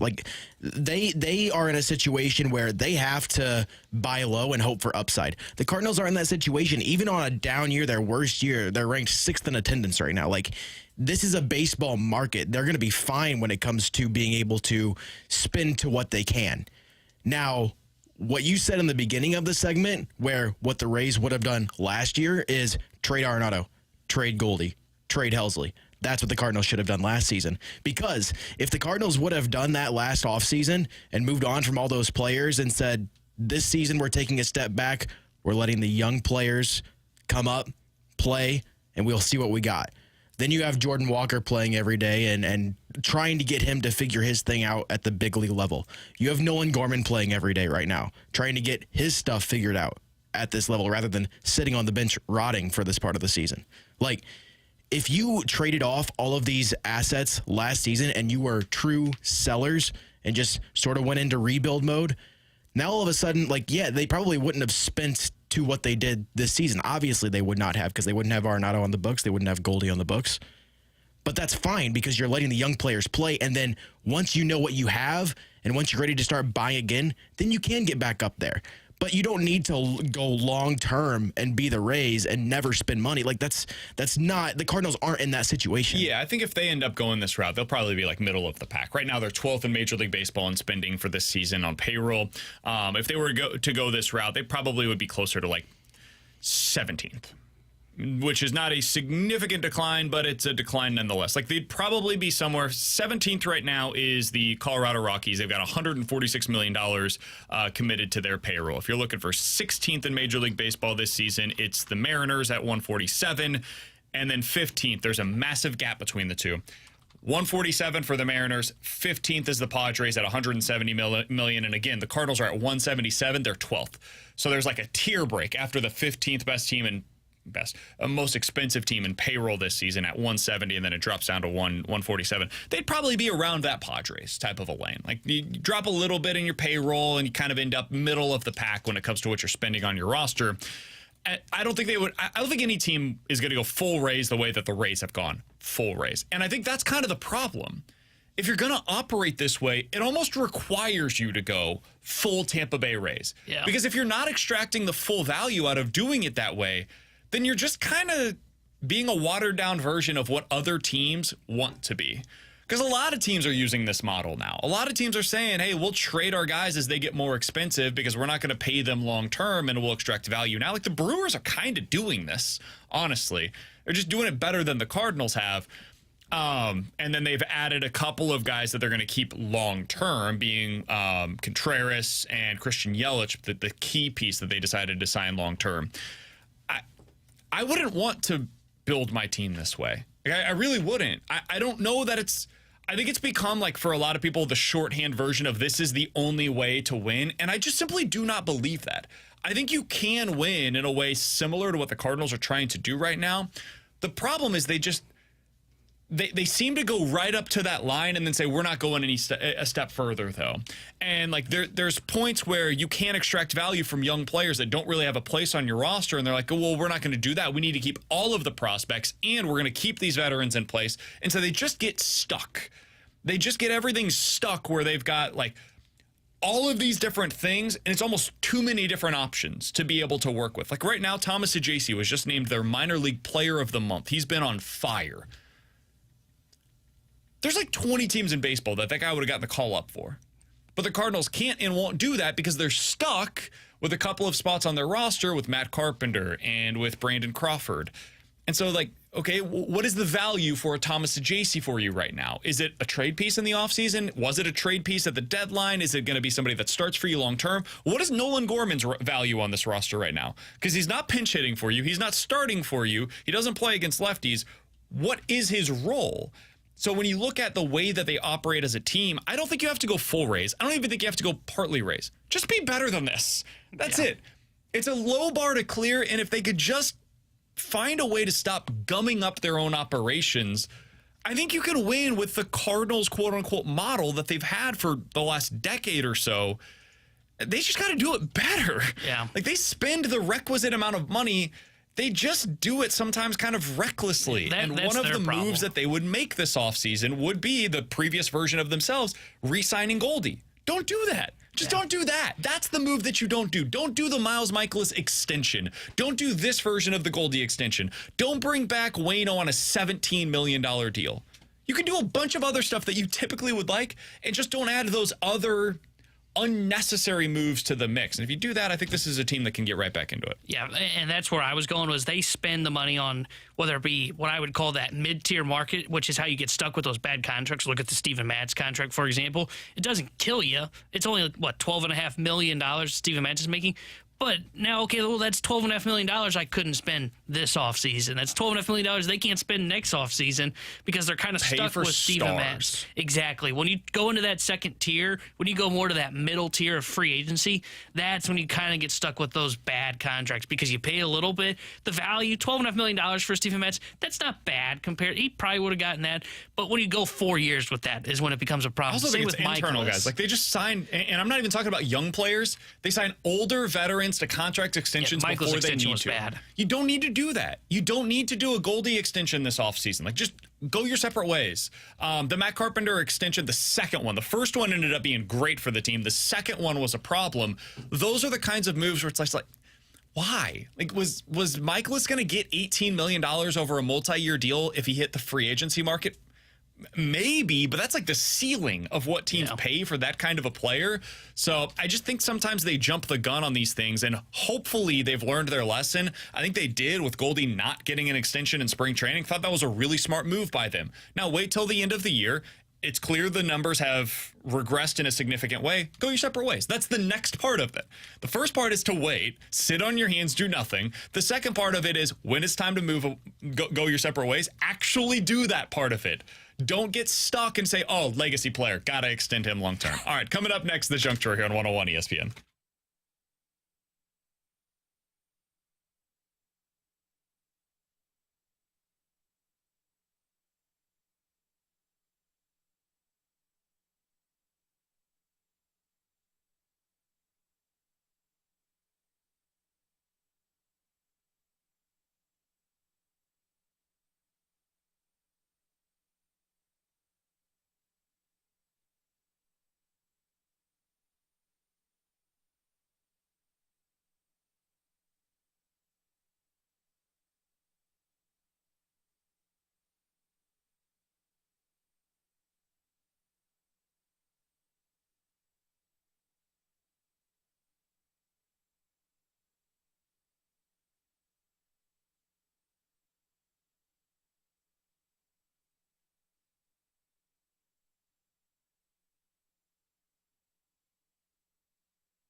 talk a little bit about sports media with you guys. This is something that I know the Balloon Party does a lot. We don't do a ton of it here on the show, but it's an interesting time in sports media because one of the most influential members of this era of sports television is done at Fox Sports 1. I don't know if you guys have seen the news, but Skip Bayless on Friday was his last show that he's going to do on Undisputed. Now, you may hate the show, you may love the show. Very few of you probably fall somewhere in between because it is very polarizing. That's the whole point of the way that they do television on that show. But it has become, for a lot of networks, the formula for how sports television got done in the 21st century. At first, it was First Take with Skip Bayless and Stephen A. Smith, right? You take these two guys, you put them on a television show and have them have a sports debate, barstool style, on television for 3 hours a day, and that's the way that it gets done. And now they went their separate ways, and Skip Bayless does one show, Stephen A. does another, but they're going up against one another, and Stephen A. won, right? The battle is over. Stephen A. won. Skip Bayless is done. Now Fox Sports 1 has to come up with a new model. I'm curious, what does daytime sports TV look like now?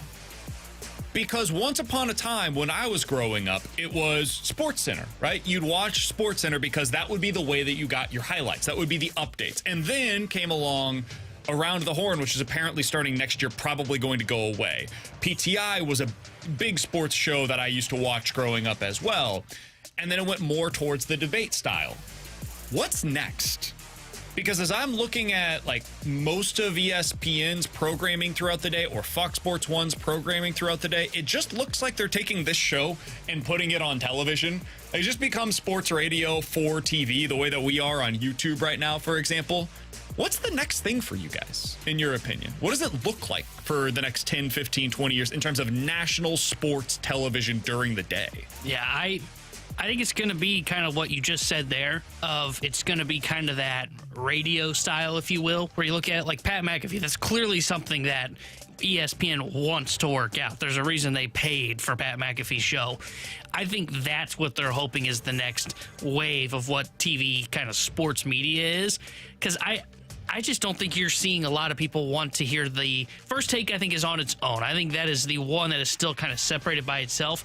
But I don't think people are out there searching for that. You know, I think it is kind of that's on there. Okay, that's what it is. I think what you're looking for is you're looking for kind of people that have the show, and that you're going to have those clips come out from like Pat McAfee and go back. I was about to say, but what is that model? Because I feel like it's almost kind of hard to describe what Pat McAfee's show is. It's I think a bunch Pat of McAfee's dudes. It's model. Barstool. I think it's the old. I'm trying to think who this would have been. Was it maybe Greeny and Greeny? Maybe of Mike and Mike. Or Mike and Mike, sorry, yeah, Greeny and Greeny. But I don't know if they were this or not because I don't really remember much of them. But I think it's now to the model of, because like when I see stuff on Pat McAfee's show, because when I'm thinking like, how am I going to catch the attention of people like our age? I'm thinking you need like stuff that pops on like social media. Sure. Well, what do I see that pops on social media that's Pat McAfee when he's not in trouble is not Pat McAfee saying anything interesting. It's what his guests say. You know, searching for the big guest of, okay, what is this guy reporting? Like they just had Adam Schefter on today. Okay, well, what are 49ers fans searching for? What Adam Schefter is trying to say. Sure. I think it's almost reverting back to what the old model was. I know, and that's what I'm saying. that's just what we do. Yeah, I think it's reverting back to the old model of more information than it is, oh, I want to hear what these people actually think of these sports and what they believe and how teams are running and all that stuff. It's interesting because I just think that's a hard model to copy, because the reason that Pat McAfee has done it so well, and I give him a lot of credit for this, is like he made himself into a $100 million man because he's the guy that actually did it. And part of that is his cachet. Part of that is his team works their asses off to be able to get those guests in. And it's a lot of time and effort to book the people that they're able to get. And part of it is just like now the advantageous situation for them is that they're associated with ESPN, so they can get a lot of people in through ESPN, right? You get the car wash of that. I don't know that there is a model for sports TV during the day anymore. Like, I think it's entirely possible that it's just kind of like podcasts that are shown on TV. Like, that's what ESPN2 is now. It's just podcasts that were pre-recorded and they just air them for ESPN2 over the course of the day. because I think a lot of it's going to be hyper-localized. Like, if you're a Cardinals fan, right, I'm not listening to ESPN because I don't need to. They're not going to talk about my team. They're going to be talking NBA and NFL all day. Yeah. And if I'm a fan of like a specific NFL team, I want to hear about my team. I'll watch the clips, as T-Bone mentioned, that have come out about my team from national television. But otherwise, I want to hear my local talk shows. And whether that's a podcast, a YouTube feed, streaming, listening to the local radio station, like that's what I'm doing in my town. And maybe that makes me unique. I think the numbers show that that's not the case. I don't know what the future is going to be for national sports television in the investment that goes along with it. Because it used to be hugely invested in because people watched mornings, afternoons, especially. It was a massive audience for it. I don't know that we're going to have that same audience 5, 10, 15, 20 years from now. And what makes it even tougher is because you're right. Like 15 years ago, that was the thing. But 15 years ago, it was a lot harder to go find the information you were looking for, right? Like you had your local sports talk station, but now there's a million different podcasts about the St. Louis Cardinals right now. You didn't have that 15 years ago. So it was like, okay, I can either listen to the people that are in my local market and I listen to them for a little bit. And now I'm ready for something more national, Now I can just really centralize that I just want to hear Cardinals baseball. I just want to hear Blues hockey. I don't necessarily need the outside noise of somebody that is covering like the NBA, for example. And that's what ESPN has moved to. They don't do anything baseball related anymore, really. They are their main focus for their talk Baseball shows is Tonight's even gone. Like that used to be a show that I could watch growing up at night, and that doesn't Web exist jams. anymore. Like I remember the good old days of baseball tonight. Not a thing anymore. It is now we're talking NBA and we are talking NFL because they are the two big national sports. Yeah, and I don't really watch any of it, to be honest. And, I'm not a big TV person anyway. But I used to have it. I used to watch NFL Network a ton. I never even really got into ESPN when I was at the peak of my, sports media consumption. None of the national broadcasts really grabbed me in. Anything I'll see are clips on Twitter. Yep. That's really how I get a lot of my information is I'll see the highlights of the shows on Twitter, and that's basically it. Outside of that, I'll just watch the games, I'll check up on scores, and then I'll get the big stuff from Twitter. I'm not going to sit down and watch a whole episode of Sports Center or something like that, especially because of what you said. It's basically all NBA and NFL, and I'm not a big NBA fan. I like the NFL, but as someone who's really into hockey, they don't even touch on it most of the time. So, it doesn't really pull me in at all. Well, we got this from the text line, and this will be the final thing on this, but it's doing it in an unfiltered way. That's what Pat McAfee does that works. It's not just guys saying outlandish takes because it starts a controversy. It's not formal. People that like sports just want informal discussions, regular conversations about sports, and then they bring in the experts or athletes as well. I guess. I don't say this to diminish Pat McAfee at all. I promise. I think what they've done with the show is honestly unbelievably impressive. I've never seen Pat McAfee say anything that I'm like, oh, damn, great point. Because Pat McAfee doesn't really say anything on his show. He talks. He says oh, this is amazing. This is the greatest thing since this. This is amazing. Look at what just happened. And that's fine. If that's what people want, hey, man, good. Go wherever you like the content. That's ultimately what it's all about, is that people are going to find the content that they like. I think what makes his show special is what T-Bone said, which is he gets really great guests on. He gets them to say stuff. And that's a unique skill that he has that very few in the industry do. It's hard to do. It's hard to get the guests. It's even harder to get them to actually say something when they come on. So that, I think, is his greatest skill. I've always heard that he's this edgy guy. I think he cusses occasionally. I don't know that he's all that edgy. Yeah. I don't know that he really says all that much that I look back on and I'm like, man, that was a controversial opinion that Pat McAfee just gave on the air. So I don't know. Maybe it's just the appearance of being edgy that ends up being something that plays in this industry now. I think it's an interesting time because we just saw the end of an era. Skip Bayless doing what he had done for 15 years was the model for middle of the day / morning sports television. And now Fox Sports 1 is certainly going in a different direction. And really the only show that resembles that anymore is First Take. And that's just because that's what Stephen A. does for a living. All right, coming up next, how much of Victor Scott's playing time is determined by his own production versus what happens around him? We'll talk about that here on 101 ESPN.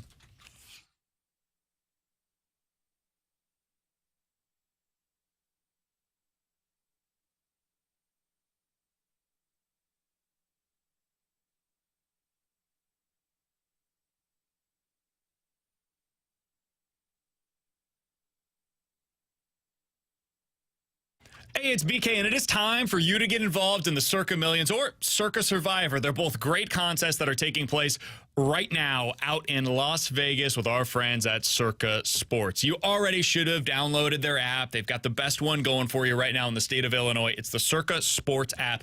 You're going to win more money over there. They've got those tight money line splits, and most importantly, they're not limiting bettors. Other sports apps out there, specifically DraftKings, FanDuel, etc., they'll potentially limit you if you end up winning too much on their site. That's not going to happen with Circa Sports. This is the place that the best bettors are betting their money right now in Illinois. And right now, you can get involved in Circa Millions. It's $1,000 per entry, a maximum of 5 entries per person. And the way that this works, you'll pick 5 teams against the spread each and every week. The winner is going home with $1 million. There are $6 million in guaranteed prizes. And my personal favorite contest that they're doing this year is Circa Survivor. It's $1,000 per entry, and it's your typical Survivor pool. You get one team straight up every week. And if you keep advancing, you get to the end of that thing, we're getting $10 million this year. Guaranteed to the winner or multiple winners. It's Circa Sports in Illinois. If you or someone you know has a gambling problem, call 1-800-GAMBLER or text ILGAMB to 833-234.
Cardinals say they're committed to defense in center field. And so far this year, even when that was tested, they kept going with Michael Ciani. And they said, hey, we saw what this looked like last year. We tried to chase offense, and it resulted in us having one of the worst seasons that we've ever had here in St. Louis. So they kept going that direction. They put Michael Ciani out there, and eventually it worked so well that he started hitting. And over the last month and a half of him being in the lineup, he was a 300 hitter for the Cardinals. So there was never a question about should they be taking Ciani out of there. With Tanner Hendrickson and Grant Francis on Brandon Kiley, T-Bone, I think that's going to be put to the test once again now. Because now Michael Ciani is on the injured list. He's expected to be there for at least the next 4 to 6 weeks, potentially longer, depending on how long this oblique injury lingers for him. And in his absence, they have decided Victor Scott is going to be their center fielder. Now, Ollie Marmol told reporters the other day that he's going to get the majority of the starts in center field because he wants to continue to invest in defense up the middle. My question that I would have for Ollie is, how much of that is determined by Victor Scott's production versus the production around him? Because it's one thing to want that defense in center field. It's another thing entirely when your team is struggling offensively and cannot seem to produce runs on a regular basis. And when you score 4, 3, 5, 2, 0 over your last 5 games, there does come a point in time, it's clearly not right now, but eventually, when you got to make a change. And you got to say, you know what, we do have to chase the offense because now we're getting down to the final stretch of the season where every game matters and we need production. How much do you think of Victor Scott's playing time is determined by his production versus that around him? I think, honestly, very little. I think, like, if you told me, like, divide it into a pie, I'd say, like, 85% is around him, 15% is him. Because I don't know, like, if he looks like he did when he was up the first go-round, I mean, it was clear he was way outmatched, overpowered, didn't stand a chance against Major League pitching. I mean, his batting average was, what, 0.84, 0.084? Like, that's a guy that just can't be in the lineup. If he looks that outmatched, I do think there is some of it that turns on to him and you say, okay, is it better for us to just have him continue to work in AAA and be a guy that can, so that way we don't hamper his development? But I think a big chunk of it is just going to come down to, is this offense as a whole hitting? Because I think you can always have one, maybe two spots in your lineup that are defensive specialists. And that's kind of what they had in Ciani. And I understand, like, his bat did turn a corner here since the All-Star break. Same can kind of be said for Pedro Pajes. But you can get away with having those two guys as defensive specialists at the catcher position and in center field in your lineup if the lineup's hitting. But if the lineup's not hitting, well, okay, I can't have 1 through 9 be all of a sudden where I'm looking at it going, man, who are the guys that are going to produce? I mean, they don't have a guy with a 740 OPS since the All-Star break in their starting lineup. Ciani somehow was the one guy that was doing it, and he's hurt now. So I think a big chunk of it is going to be on the offense as a whole. Can they produce to where it makes it easier to accept the fact of the matter that, okay, our lineup is basically 1 through 7 is what we're relying on. Anything we get 8, 9 is a bonus. But when you start to have to question, okay, are we going to get production 1 through 4 even? And that's where they're at right now with their offense. I mean, go through your lineup, dude. Like, who do you want batting cleanup? I was thinking about this yesterday, especially against a lefty. I don't know what you do there. Like, if I'm trying to fill out this lineup the way that Ollie Marmol does, do it for today. Cardinals are going up against a left-handed pitcher today in Jeffrey Springs. 1 through 3 is pretty obvious. They're going to go with the same thing that they have been doing, which is Wynn, Burleson, and Contreras. Who do you guys like number 4? Yesterday. Sure. Who do you guys like number 4? If Pham's not top 3, I would say Tommy Pham. And if Pham is... So let's drop Burleson because he's been struggling since the break. He's got a 567 OPS in the second half, and you're going up against the lefty. He's been terrible against lefties. Burleson has all season long. Now, what are you doing in your cleanup spot? I think it's Goldy. And, like, I don't feel great about saying that because of what we've talked about. He's like, 0 for his all last day. 14. Yeah, that doesn't help. But this is the problem. But, like, when he does hit it now, he's basically like a sellout for power batter now, you know? Like, when Goldy makes contact, I'm kind of expecting it to be like a home run and, like, maybe a double. That's why I think, like, you're right. You're 100% right. Like, this is the problem for the St. Louis Cardinals. But he's probably the guy. And, like, I say that, and I don't feel great about that. Like, once you get past 3, there's a significant drop-off with the St. Louis Cardinals batting order. And I... Like, some of the guys that we were discussing for this, I feel fine if there's 6 through 9 in my lineup. But you've got that donut hole once again that is starting to emerge because you don't have any obvious candidates right now to bat 4th or 5th. And this is really the case against both lefties and righties. Like, no matter who's on the mound on any given day, I don't feel great about my options that are in that middle of the order, the heart of the order right now. And you could, like, if you wanted to bump Contreras down, the same thing just ends up being the problem for you batting 3rd instead of batting 4th or 5th. Like, you have 2 spots in that order somewhere between 3 and 5 that I don't feel good on any given day as to what I'm getting production-wise out of them. And so this is why I go back to, like, okay, what does this mean for Victor Scott? I think they would tell you nothing, but, dude, at a certain point in time, you've got to start manufacturing production. And if that means we got to send somebody down or we've got to DFA somebody, and whether it's to JC or Herrera or anybody, just throw whatever name into the hat. Jordan Walker, if he keeps hitting the way that he has over the next couple of weeks, you're going to have to start churning through this roster because you're running out of time. Like, there will come a point where, like, you play against Milwaukee on August 20th. That's 2 weeks from today. By that point, this offense needs to be humming. And between now and then, you play Tampa. They've been better than I would expect after trading half of their roster. Kansas City, who's in the midst of a playoff race. And then Cincinnati on the road. And then the Dodgers. Like, good luck. It's not exactly a time where you want to be scuffling as an offense and trying to figure things out offensively. Yeah, to that point on the roster, you know, you've got to be getting at a point. We talk about it with bullpen arms all the time. Like, the goal this offseason was, hey, you're going to bring in a bunch of arms. You're just going to throw basically everything at the wall and see what sticks.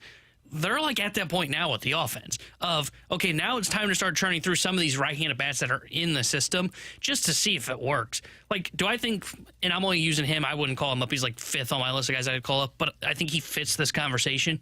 Do I think Luken Baker is a big league player? No, but you know what he's been doing? He's been mashing lefties. So why would I not just see if there's a spark there? Same with Thomas Ajacci. Same with Kopernak or whatever his name. Perniak, thank you. I did the same thing yesterday on the morning show. and Jordan Walker. Like, why are you not doing that? I don't mind this idea of, hey, Siani's injured. We need to stick with this defensive mindset. And I said this yesterday, and I still believe it. I don't have a problem with that because this team's identity is not going to be suddenly they call up Thomas Ajacci and you go, that's the 27 Yankees offense right there. No, they're not going to be an offensive identity team. They need to focus on run suppression. Lightning in a bottle for 2 weeks. Exactly. That's all I need. And that's why I said this yesterday, and I still believe it is. Okay, I like the fact that they called up Victor Scott to stick with this idea of we need to be a good run prevention team. Okay, I don't mind that. But you also need to improve this offense, so it almost felt like there needed to be another roster move with Victor Scott. Victor Scott should have been riding the same cab as Thomas Ajacci on his way to the ballpark because they need to find that lightning in the bottle that you're talking about. They need to have a right-handed bat. They have to play, and this is not a shot against Pedro Pages. Pages is not, he's been hitting the ball better of late, but he's still not a major league ready bat. They had to play him yesterday, and I'm curious to know if they play him again today. They had to play him yesterday in that game, not because Contreras needed a day off. He didn't catch the final game of the Cubs series. They played him yesterday because they think that's what gives them their best lineup against lefties. Which, once again, gets back to why is Ivan Herrera not here? Yes. Because you could have had Contreras catch yesterday with Ivan Herrera as your designated hitter. But I've been told by everybody involved there's just no at-bats. Well, good thing Pages is able to throw out base runners. Except that he doesn't lately. Coming up next, 314-399-9646 is the Air Comfort Service text line. We're going to play a game of Bet It or Forget It here on 101 ESPN.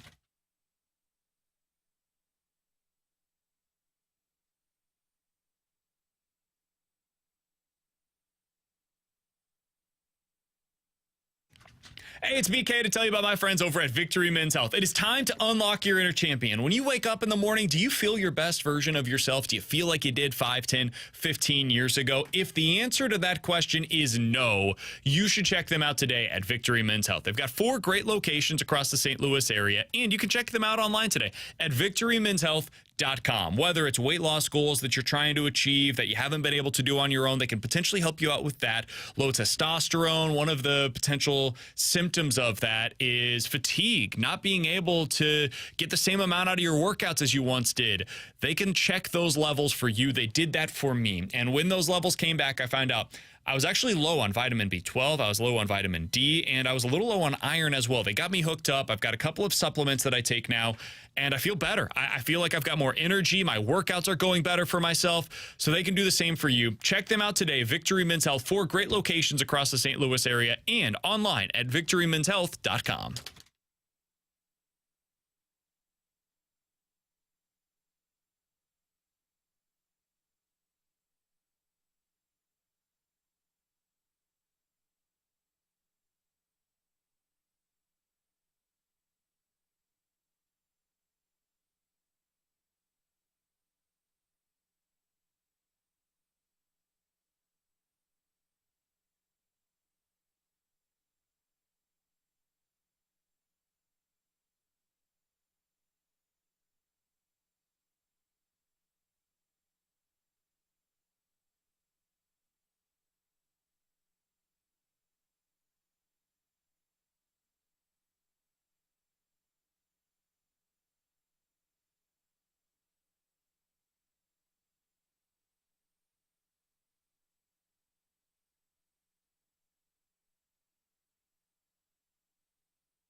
40399-9646 is the Air Comfort Service text line for Bet It or Forget It. You give us a scenario. We will tell you if we're betting it or forgetting it here on 101 ESPN. All right, let's start out with this.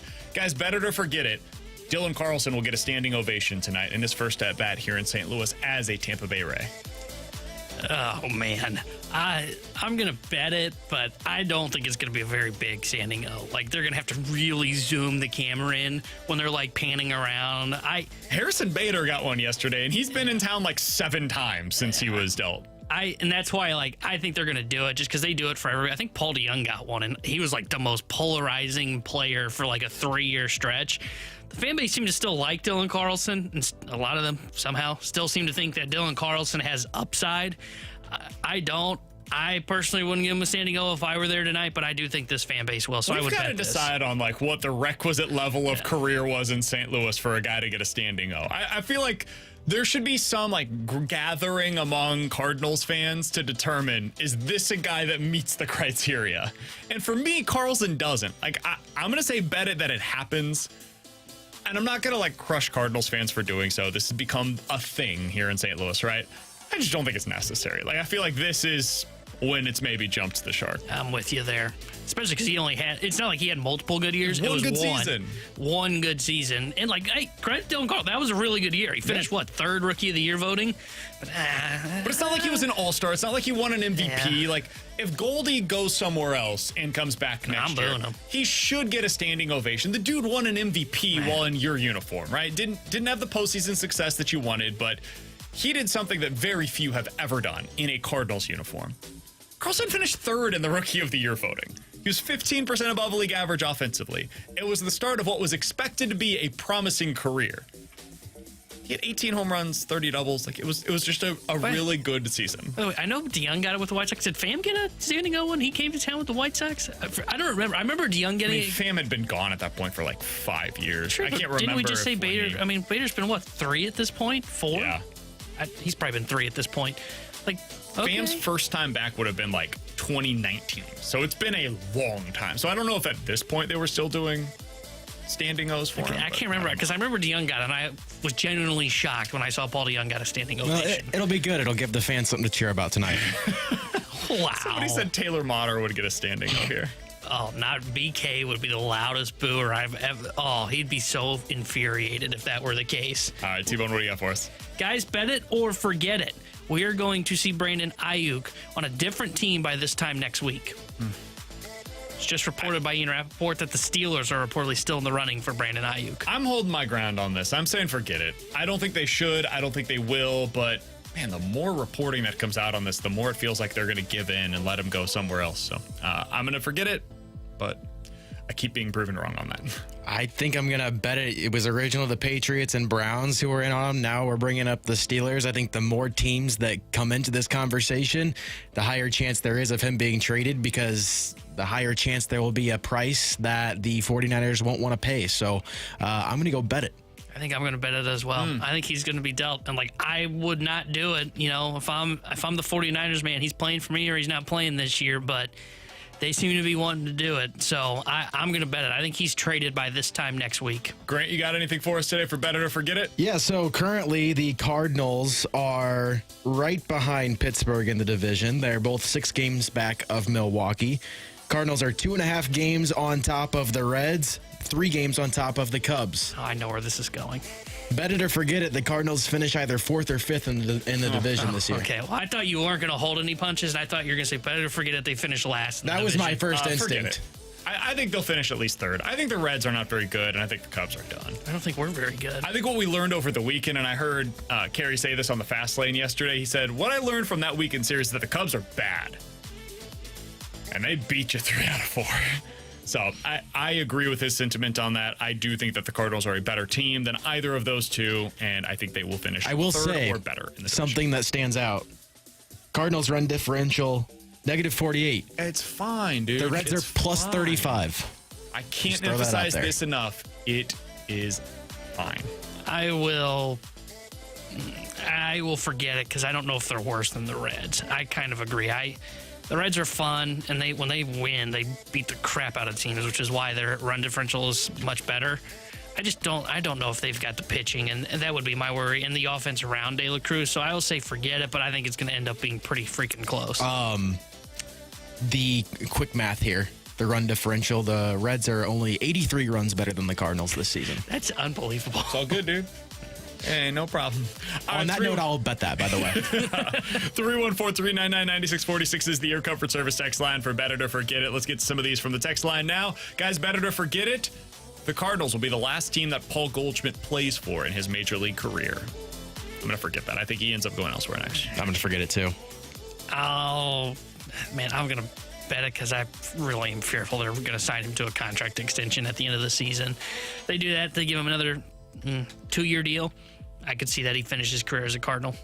Better to forget it. St. Louis will get an expansion team ahead of Las Vegas.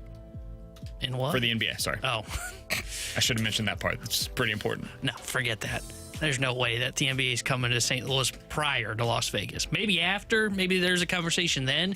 But, man, the NBA is like the last professional sports team to get to Vegas. Yeah, they want to be in Las Vegas where everybody else is going. Yeah, I'm with you. It's a hotbed right now for expansion teams. So I think the NBA, that'll probably be their next location that they look to first is Vegas. I'd be surprised if it wasn't. Probably owned by LeBron.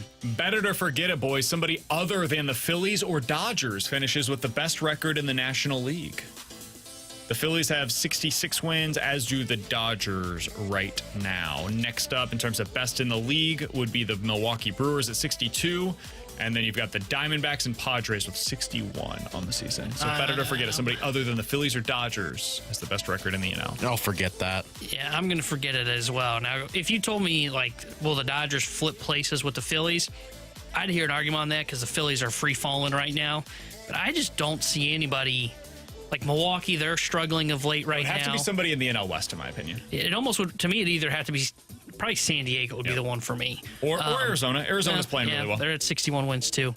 I'm going to forget it, though. I don't think you're going to see anybody outside of the Dodgers or Phillies finish with the best record. Agreed. I would take those two against the field and feel pretty good about it. And I would still bet on Philly. I think this is just every team goes through this, some longer than others, White Sox, of... you just go through like a month stretch where it is, you know what, your guys weren't hitting. Like Harper just finished they said on the Dodgers broadcast last night, I think the worst stretch of his career, which was like an 0 for 24. Oh, wow. And I was like, okay, I can see how the Phillies are suddenly struggling because Harper's not hitting. Better to forget it, guys. The Braves will miss the playoffs this year. They are currently tied for the wild card with the Diamondbacks and the Padres. The Mets a game and a half back. Cardinals and Pirates 4 games back. Giants 4.5. I'm going to forget it. I think they will get the third wild card. I think they're still better than the Mets. I think they're better than the Pirates and Cardinals. Diamondbacks and San Diego, I think, are the other two with them that will make the playoffs. So I will forget this. I think somehow, some way, they will survive these injuries that have been so damning to their roster. Lopez just placed on the IL, too. Yeah. I think they'll make it. But it's going to be close. I would forget it. I think they're the third wild card. It's a tough one. If I believed in the Mets at all, and if the Cardinals had been just playing fine baseball, forget good baseball, just fine, I'd probably be betting this that the Braves end up falling out of it. Because they have done nothing to inspire confidence in the second half of the season, including losing 2 of 3 here in St. Louis, or against the Cardinals, rather. But I'm going to forget it. I think they end up getting in. I think they barely get in, but the Mets don't inspire me. The Cardinals are not inspiring me right now. I think if they're going to get in, the Cardinals, I think it's with the division. That's the thing. Whoever gets this third wild card is just going to limp into the playoffs because, like you said of the Mets, I know they just kicked the crap out of you. I don't think that says much, but I don't trust the Mets. They were hitting Tyrone Taylor second yesterday. Think that Tyrone Taylor, who I had to look up and go, where was he? Where do I remember him? Oh, he was in Milwaukee for 5 years and never became the player they thought. Everybody else is just blah so far. Like San Diego, Arizona, they're playing really good baseball. Yeah. The Dodgers are playing okay baseball right now. Philly's struggling, but I think they're going to get it turned around. Once you get past those 4 teams, I just don't know who you look at and say, oh, that's a team that could surge once they get to October. It's not an inspiring group that's going to make it into the National League playoffs this year. Phillies are good. I think they're just playing weird ball right now. Dodgers are very top heavy as they have been in recent seasons. And then you get to everybody else like, ugh. I don't know. Diamondbacks and Padres are the two teams that would inspire the most confidence out of the rest of the National League right now. For Tanner Hendrickson and Grant Francis, I'm Brandon Kiley. We'll get to the rewind in about 15 minutes or so. We will also give you a chance to win a pair of lawn tickets to see Green Day with special guest Rancid next Thursday. That's coming up later in the show today. But next, the public and Blues fans seem divided on two aspects of what Doug Armstrong has done as the Blues general manager. We'll tell you what those are next here on 101 ESPN.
Grant Francis here with a SportsCenter update driven by Johnny Londoff Chevrolet and Johnny Londoff Autoplex. The rough stretch for the Cardinals continued yesterday as they were shut out by the Mets 6-0 as they lost the makeup game with New York. Andre Palante had the start. He went 4 2/3 innings, had 5 hits against him and 5 earned runs allowed. Cardinals are back in action today as they host the Rays at Busch Stadium. Start a 3-game set with Tampa Bay. It'll be sunny gray today for the Cards.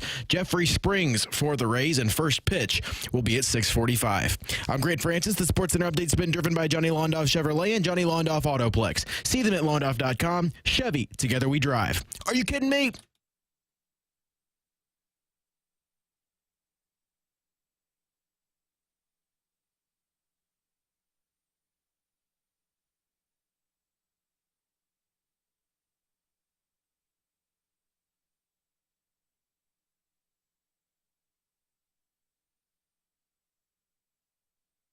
With Tanner Hendrickson and Grant Francis, I'm Brandon Kiley. So The Athletic put out a poll for fans to vote in on how much they trust their current general manager. For the Blues, they came in at 23rd on this list. They got an average grade of a C from both the public and the Blues fan base. Now, the public is much less confident in Doug Armstrong and the job that he is doing as the Blues GM/president of hockey operations than they were at this point last year. 46% of them had less confidence today than they did at this point last year. The fan base is a little more divided.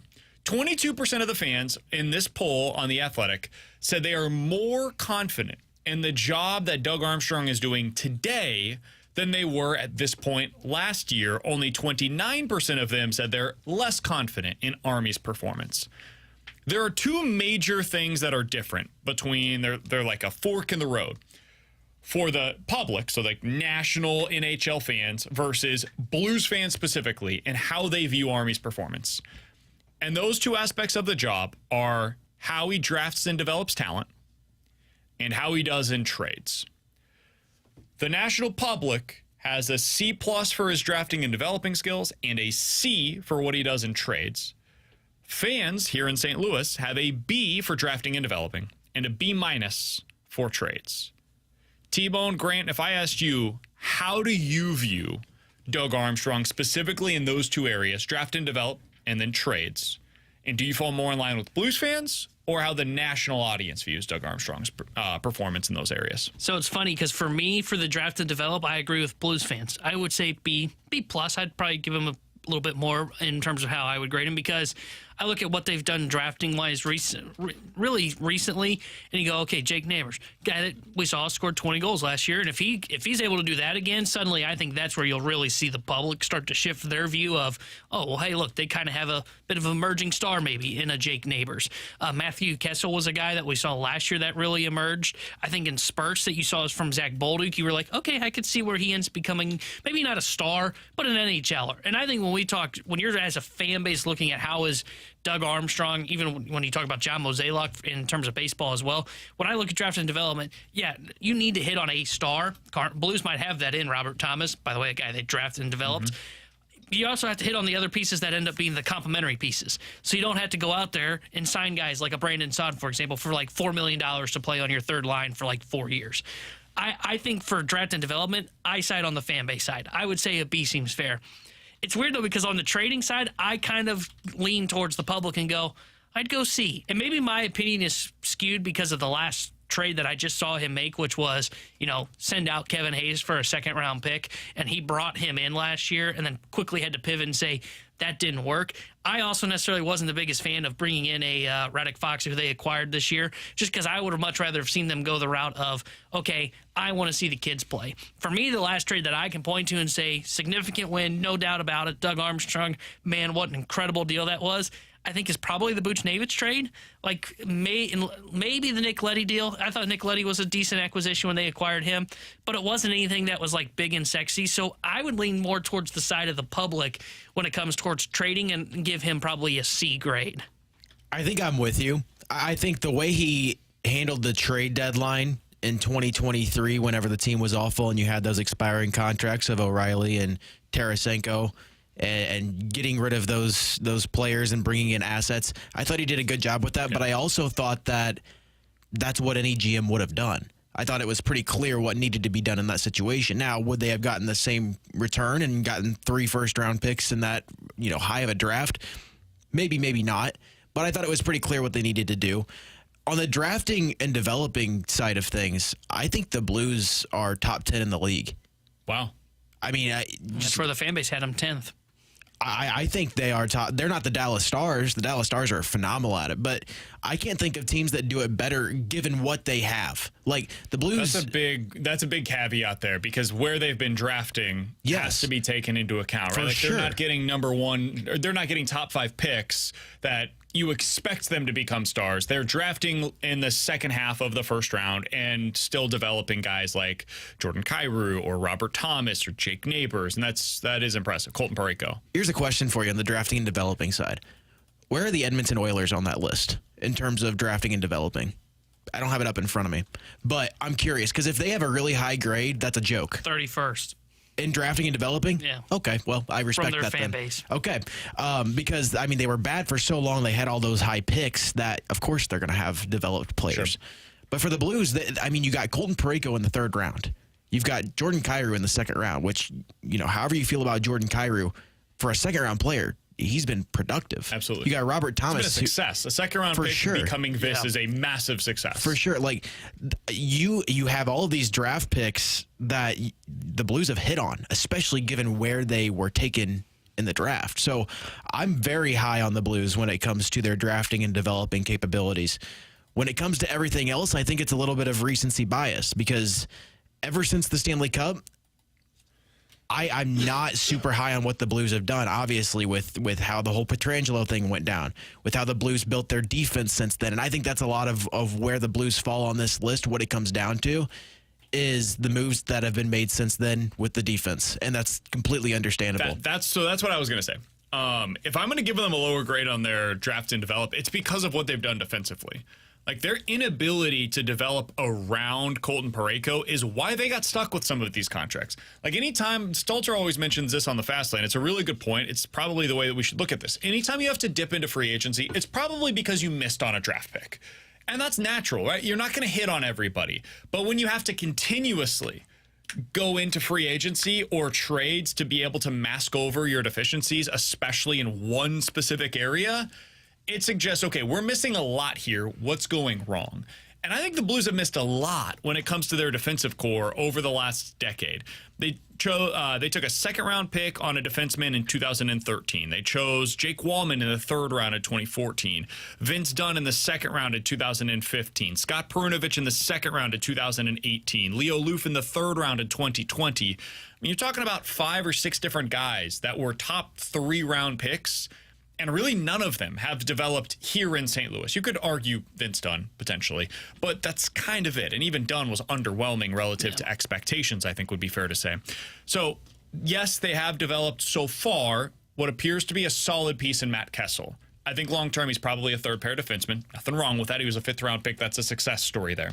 But I would say if I'm going to have a lower grade, and I think I do for their drafting and developing, it's because they have missed so many times on their defensive core, and it's forced them to go out and try to rebuild that defensive core via free agency and trades that have locked themselves in to a really difficult position right now.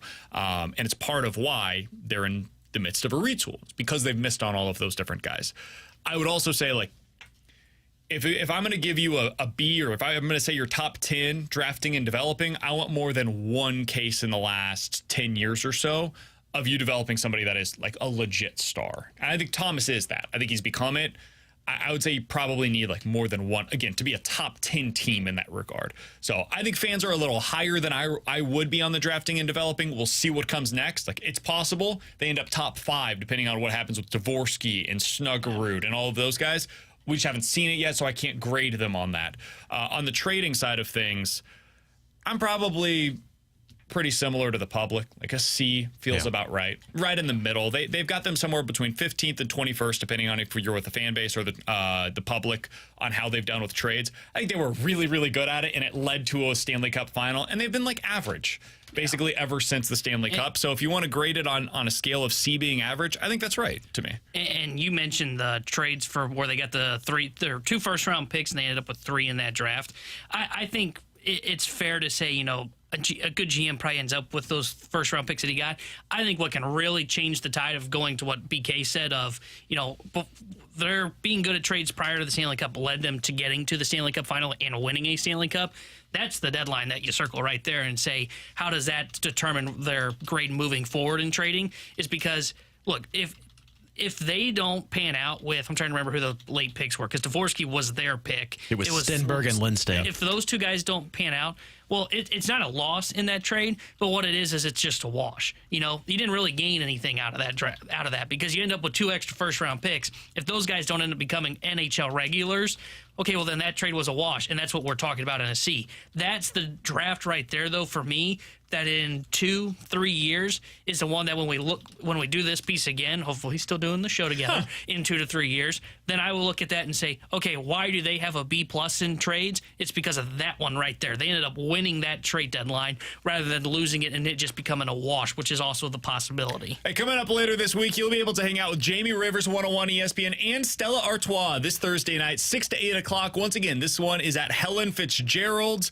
Stella Artois is partnering with Hot Ones to bring hot wings and hot trivia questions to the city of St. Louis. You can come out, hang out, and join in on the festivities Thursday at Helen Fitzgerald's. You'll be able to enjoy some free Stella sampling and your chance at attendance prizes while you are there. It's Thursday, 6 o'clock, ends at 8 with Jamie Rivers at Helen Fitzgerald's. More information can be found on that at 101ESPN.com. Coming up next, we're going to give you a chance to win a pair of tickets to see Green Day, and we'll hit the rewind here on 101 ESPN.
Hey, if you missed anything from today's show, be sure to check it out on the podcast page, 101ESPN.com, and the free 101 ESPN app is where you go to find it. It's all presented by Dobbs Tire and Auto Centers. If you go over there, you'll see all of our conversations from today, including the importance of last night's game. Nolan Arenado having a rough moment in that one late in it. I believe it was the 9th inning. He had a ground ball that was hit to him. We give you our full thoughts on that, what it should mean for his opportunity to be in the lineup today, if at all. And does it make sense to bring back Paul Goldschmidt? All of those conversations and more can be found on the podcast page today. But right now is your chance to win a pair of tickets to see Green Day with special guest Rancid. This is next Thursday, August 15th at Hollywood Casino Amphitheater. Text in at 314-399-9646. That is the Air Comfort Service text line. And if you are texter number 101, you can tell us who is the sports analyst that is no longer going to be in his job that we're talking about earlier today. If you have the correct answer to that, your texture number 101 with his name, the sports analyst that is no longer going to be a part of a television show that for a long time was kind of the formula for sports TV. If you have the correct name, your texture number 101, you are getting the pair of tickets to see Green Day next Thursday night. All right, T-Bone, tonight the Cardinals take on the Rays in the beginning of a 3-game set. Sonny Gray's on the mound in this series against Tampa. You've got Sonny Gray tonight, Eric Fedde tomorrow, and then Kyle Gibson on Thursday. If they played a playoff series today, which they wouldn't because they're currently on the outside looking in, but if they did, this would probably be the way that you would set up your rotation. You're going up against a team that, despite giving up at the deadline, has been playing some decent baseball, but they did give up at the trade deadline. You got your best dudes on the mound. You've got to win 2 out of 3 in this situation. You've got to stop this bleeding. You've lost 4 of your last 5 games. The offense looks inept. You look lifeless as a team. The fan base is starting to turn on this team. You can sense that. How do you feel going into tonight's game against the Tampa Bay Rays, T-Bone? I don't feel great because they're starting a lefty on the mound, and that is the Cardinals' Achilles heel this season. But, you said it perfectly. And we even said this going into the Cubs series. You set up your rotation to line up perfectly to where when you have your top 3 guys going against a lesser opponent, and I think it's fair to call the Rays that, even though they have a better win-loss than you because of what you said they kind of gave up at the trade deadline, you should be able to take 2 of 3, if not complete a sweep in that series. And they didn't do that against the Chicago Cubs, and they lined everything up perfectly. This is the series you really need to rebound. And this is definitely the game where we talk about all the time. Why do you need a number 1 in your rotation? Really what they were lacking for the last handful of years is because they can be a stopper. This is the kind of game, if you're Sonny Gray, you need to show up and you need to not just pitch well, you need to deal. You need to be the guy that says, hey, my offense is really going through it. If we're losing this game, it's not going to be because of me. It's going to be I went out and I shoved for 6, 7 innings, maybe gave up 1 earned run. This is where an ace is so important in the regular season. So I'm fascinated to see how he looks tonight against the Tampa Bay Rays and if he is that guy as a stopper. I also want to see how Ollie sets up the lineup tonight because, once again, as you mentioned, T-Bone, you're going up against a lefty. They've now gone up against 1, 2, 3, 4, 5, 6, 7, 8 lefties in their last 13 games. Like, teams have really been hammering them with left-handed pitchers, and some of this is just based upon the schedule. Like, this is the way that it laid out for them. They've got 2 more righties coming up later on in this series. This is the only lefty that they currently have. The lineup's out if you want me to tell you real quick. Okay. If you're going to play the lineup game of the fast lane, you may want to turn off for just a second. So they're going Winn at short, Famine left, Contreras DH, Paul Goldschmidt first, Arenado third, Burley right, Gorman second, Pages catching, wow. Victor Scott the second in center field. So you've got Gorman at second, Donovan getting the night off, and you're going once again back to Pages. Is this 3 straight games now that Pedro Pages has been catching? Yeah, and I think against all 3 lefties, right? Because it was Steele, it was Minaya. I never want to hear them tell me again that there's no spot for Ivan Herrera. I don't want to hear it. I know. And now, and I brought this up. You could have had Contreras as your catcher and put Herrera as your designated hitter in these games. Yeah. And I brought this up yesterday. Since the All-Star break, it's one thing if you say, hey, we like Pages because he's a better defense catcher, which, I don't know if it's true anymore because, 1, you saw him allow the wild pitch yesterday, and he hasn't thrown guys out. Only 1 successful caught stealing since the All-Star break. The other thing is now you're at the point they've played Pages more since the All-Star break than was Contreras behind the plate. And I thought a 50-50 split was ridiculous. It should have been more of, what they did kind of at the back end of Yadi's career was, hey, Yadi plays the 2 night games. The day game is Andrew Kisner. They've abandoned that. Pedro Pajes is the guy that is He's your starting catcher right now. Yeah, and it's not just because it's against a lefty. He's taken over that role as the starting catcher. I was curious. So, okay. One more thing, and we'll get out of here the fast lane. They'll probably have the lineup game coming up here for you in just a moment. Wilson Contreras behind the plate. 7 games caught for Sonny Gray this season. 2.89 ERA. Pedro Pajes behind the plate. 5.5 ERA in 7 starts for Sonny Gray. So you can't explain it with that either. Interesting. This just tells strange, you, man. This tells you really they need strange to bring up a right-handed bat because he's behind the plate today. Why? Because they need a right-handed bat in the lineup, and they couldn't justify DHing Pedro Pajes. It'd be laughable if they tried that. Yeah. All right, Fastlane will certainly have plenty more analysis on that coming up. They've got you taken care of from 2 to 6 o'clock. For Tanner Hendrickson and Grant Francis, I'm Brandon Kiley. We'll talk to you guys tomorrow at 11 a.m. That looks like a winning lineup to me here on 101 ESPN.